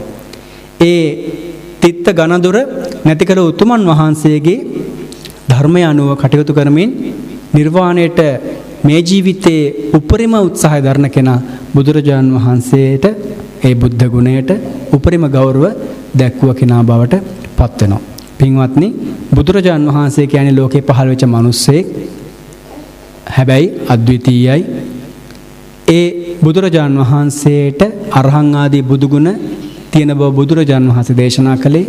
මේ කරුණු කාරණා නිසයි ඒ බුද්ධ කියන වචනය අපට අහන්නට ලැබුණේ. ඒක පැනවීමක් පමණයි. බුද්ධ කියන වචනය පැනවීමක් පමණයි. බුද්ධ කියන ගුණය උන්වහන්සේගේ චිත්තසංතානය තුළ තිබිච්ච දෙයක්. ඒක අපට වචනයකින් පෙන්වන්න බෑ. ඒක අපට උදාහරණ දක්වමින් පෙන්වන්නට බෑ. ඒක නිසා ඒ සම්මා සම්බුදුරජාන් වහන්සේගේ බුද්ධ ගුණයට අප හැම දෙනාගේම নমස්කාරය වේවා කියලා සාදු කියලා ප්‍රාර්ථනා කරමු. එහෙමනම් හැම දෙනාගේම ගෞරවය, වන්දනාව, ඒ ශ්‍රද්ධාව බුදුරජාන් වහන්සේ කෙරෙහි ඇති කරගනිමින් අපි පුංචි කාලේ ඉඳලා සජ්ජානා කළ පුංචි කවියක් අපි සජ්ජානා කරමින් ධර්ම දේශනාව අවසන් කරමු. සෙත් සීරි දෙන මා ගුණ මුදානන් සත් නටවන භව දුකට වේදානන් තිත් ඝන දුර දුරුලන දීනිදානන් සිත සතොසින් නාමදිම් මුනිදානන්. ඒ උතුම් බුද්ධ ගුණයේ ආශිර්වාදයෙන් ඔබ හැම දෙනාටම චතුරාර්ය සත්‍ය අවබෝධ වේවා කියලා ආශිර්වාද කරනවා. දැන් අද දවසේ ධර්ම දේශනාවේ පුණ්‍යානුමෝදනාව මීට වසර 9කට පෙර මිය ගිය පාඨශාලාචාර්ය ආර්.එම්. අබේසිංහ විශ්‍රාමික ගුරු පියාණන්ට සහ මියගිය පවුලේ සියලුම ඥාති මිත්‍රාදීන්ට නිවන් සුව ප්‍රාර්ථනා කිරීම වශයෙන් තමයි සිද්ධ කරලා තියෙන්නේ. ඒ වගේම වසර 80ක් ආයු පූර්ණ කළ ඩී.එම්. වනිගසේකර ගුරු මාතාවට දීර්ඝායුෂ ප්‍රාර්ථනා කිරීම. ඒ වගේම විශේෂයෙන් අත දායකත්වයේ දරන පිරිස තමයි නිරෝෂා රාජසුන්දර මහත්මිය ඇතුළු පවුලේ සියලු දෙනාට ඒ හැම දෙනාටම චතුරාර්ය සත්‍ය අවබෝධය ප්‍රාර්ථනා කරමින් මේ පින්කමට සහභාගී වෙන්නේ. ඒ වගේම පුණ්‍යානුමෝදනා සිද්ධ කරනවා රටට මහා මෙහෙවරක් සිදු කළ ගෞරවනීය දරණාගම කුසල ධම්ම නාහිමියන්ට චතුරාර්ය සත්‍ය අවබෝධ වේවා කියලා ප්‍රාර්ථනා කරමින් ඒ වගේම සඳහන් කරනවා මගේ ආචාර්යයන් වහන්සේ මට සිවුර පොරවලා මේ ධර්ම කාරණා කියලා දීලා උන්වහන්සේ අප මේ තත්ත්වයටපත් කරන්නට පුදුමාකාර වෙහෙසක් දරව මගේ ගුරුවරයන් වහන්සේ මගේ ආචාර්යයන් වහන්සේ ත්‍රිපිටකාචාර්ය රාජකීය පඬිත තල්ගොම්මිය සුධීරානන්ද ස්වාමීන් වහන්සේට මේ වගේම ආරණ්‍ය වාසී සියලුම මහා සංඝරත්නයටත් ආශිර්වාද කරන්නට බලාපොරොත්තු වෙනවා කියලා සඳහන් කළා තියෙනවා. ඒ වගේම දේශකයන් වහන්සේටත් ඒ විදිහටම ආශිර්වාද කරනවා. මීට අමතරව තවත් කාරණාවක් සඳහන් කරන්නට ඕනේ. මම නිතරම ධර්ම දේශනාවක් අවසානයේදී මතක් කරනවා. මගේ උපාධ්‍යයන් වහන්සේ ලෙස වැඩ ඉඳ අපවත් වේදාල ත්‍රිපිටක වාගීශවර නාවවිනී අරිය ධම්මාභිදාන අනුනායක ස්වාමීන් වහන්සේ උන්වහන්සේ සම්මා සම්බුද්ධත්වයේ ප්‍රාර්ථනා කළා කියලා අපි අහලා තියෙනවා. උන්වහන්සේට ඒ චතුරාර්ය සත්‍ය අවබෝධය මහා බෝසත්වයන් වහන්සේ කෙනෙක් හැටියට උතුම් චතුරාර්ය සත්‍ය අවබෝධය සම්මා සම්බුද්ධත්වයෙන් ලබන්නට මේ පිනත් හේතු වේවා කියලා අපි සාදු කියලා ප්‍රාර්ථනා කරමු. ඒ වගේම ප්‍රාර්ථනාවක් තියෙන රට ජාතිය බේරගත් රණ විරුවන්ට චතුරාර්ය සත්‍ය ධර්මය අවබෝධ වේවා කියලා. ඒ වගේම ධර්ම ශ්‍රවණය කරන්නට පැමිණි සියලුම උපාසක උපාසිකාවන්ටත් චතුරාර්ය සත්‍ය අවබෝධ වේවා කියලා ප්‍රාර්ථනා කරනවා. එහෙමනම් හැම දිනාටම මේ ආකාරයෙන් ධර්ම ශ්‍රවණය කිරීමේ ආනිසංස වශයෙන් ධර්මය මෙනෙහි කිරීම වශයෙන් බුදුගුණ මෙනෙහි කිරීම වශයෙන් චතුරාර්ය සත්‍ය අවබෝධ වේවා කියලා නැවත වතාවක් සාදු කියලා ප්‍රාර්ථනා කරන්න. අප හැම දෙනාගේම නමින් මිය පරලව ගිය මේ නම් සඳහන් ඥාතීන් සහ නම් සඳහන් නොකළ සියලුම ඥාතීන් ඒ වගේම මේ ශාසනයට දරුවන් පූජා කරලා ඒ බුද්ධ පුත්‍රයන් බවට පත් වෙන්නට ඉඩ හැරලා අතහැරලා මේ ජීවිතයෙන් සමුගත්ත ඒ අම්මලා තාත්තලා ස්වාමීන් වහන්සේලාගේ ඒ සියලුම මෑණිවරු පියවරුත් සිහිපත් කරගෙන අපි හැමදෙනාම සියයට පුණ්‍යානුමෝදනා කරන්නට ගාථා කියමු. ඉදම්මේ ඥාතීනං හෝතු සුඛිතා හොන්තු ඥාතයෝ ඉදම්මේ ඥාතීනං හෝතු සුඛිතා හොන්තු ඥාතයෝ ඉදම්මේ ඥාතීනං හෝතු සුඛිතා හොන්තු ඥාතයෝ. ඒ වගේම ධර්ම ශ්‍රවණයට පැමිණි දෙවි දේවතාවුන් වහන්සේලා ධර්ම ශ්‍රවණයෙන් පුණ්‍ය රැස් කරගත්තා වගේම අපේ පුණ්‍ය අනුමෝදනාවෙනුත් සතුටටපත් වෙත්වා කියන අදහසින් ගාථා කියමු. එත්තාවතාචම්හි සම්බතං පුඤ්ඤ සම්පදං සබ්බේ දේවානුමෝදන්තු සබ්බ සම්පත්ති සිද්ධියා. එත්තාවතාචම්හි සම්බතං පුඤ්ඤ සම්පදං සබ්බේ භූතානුමෝදන්තු සබ්බ සම්පත්ති සිද්ධියා.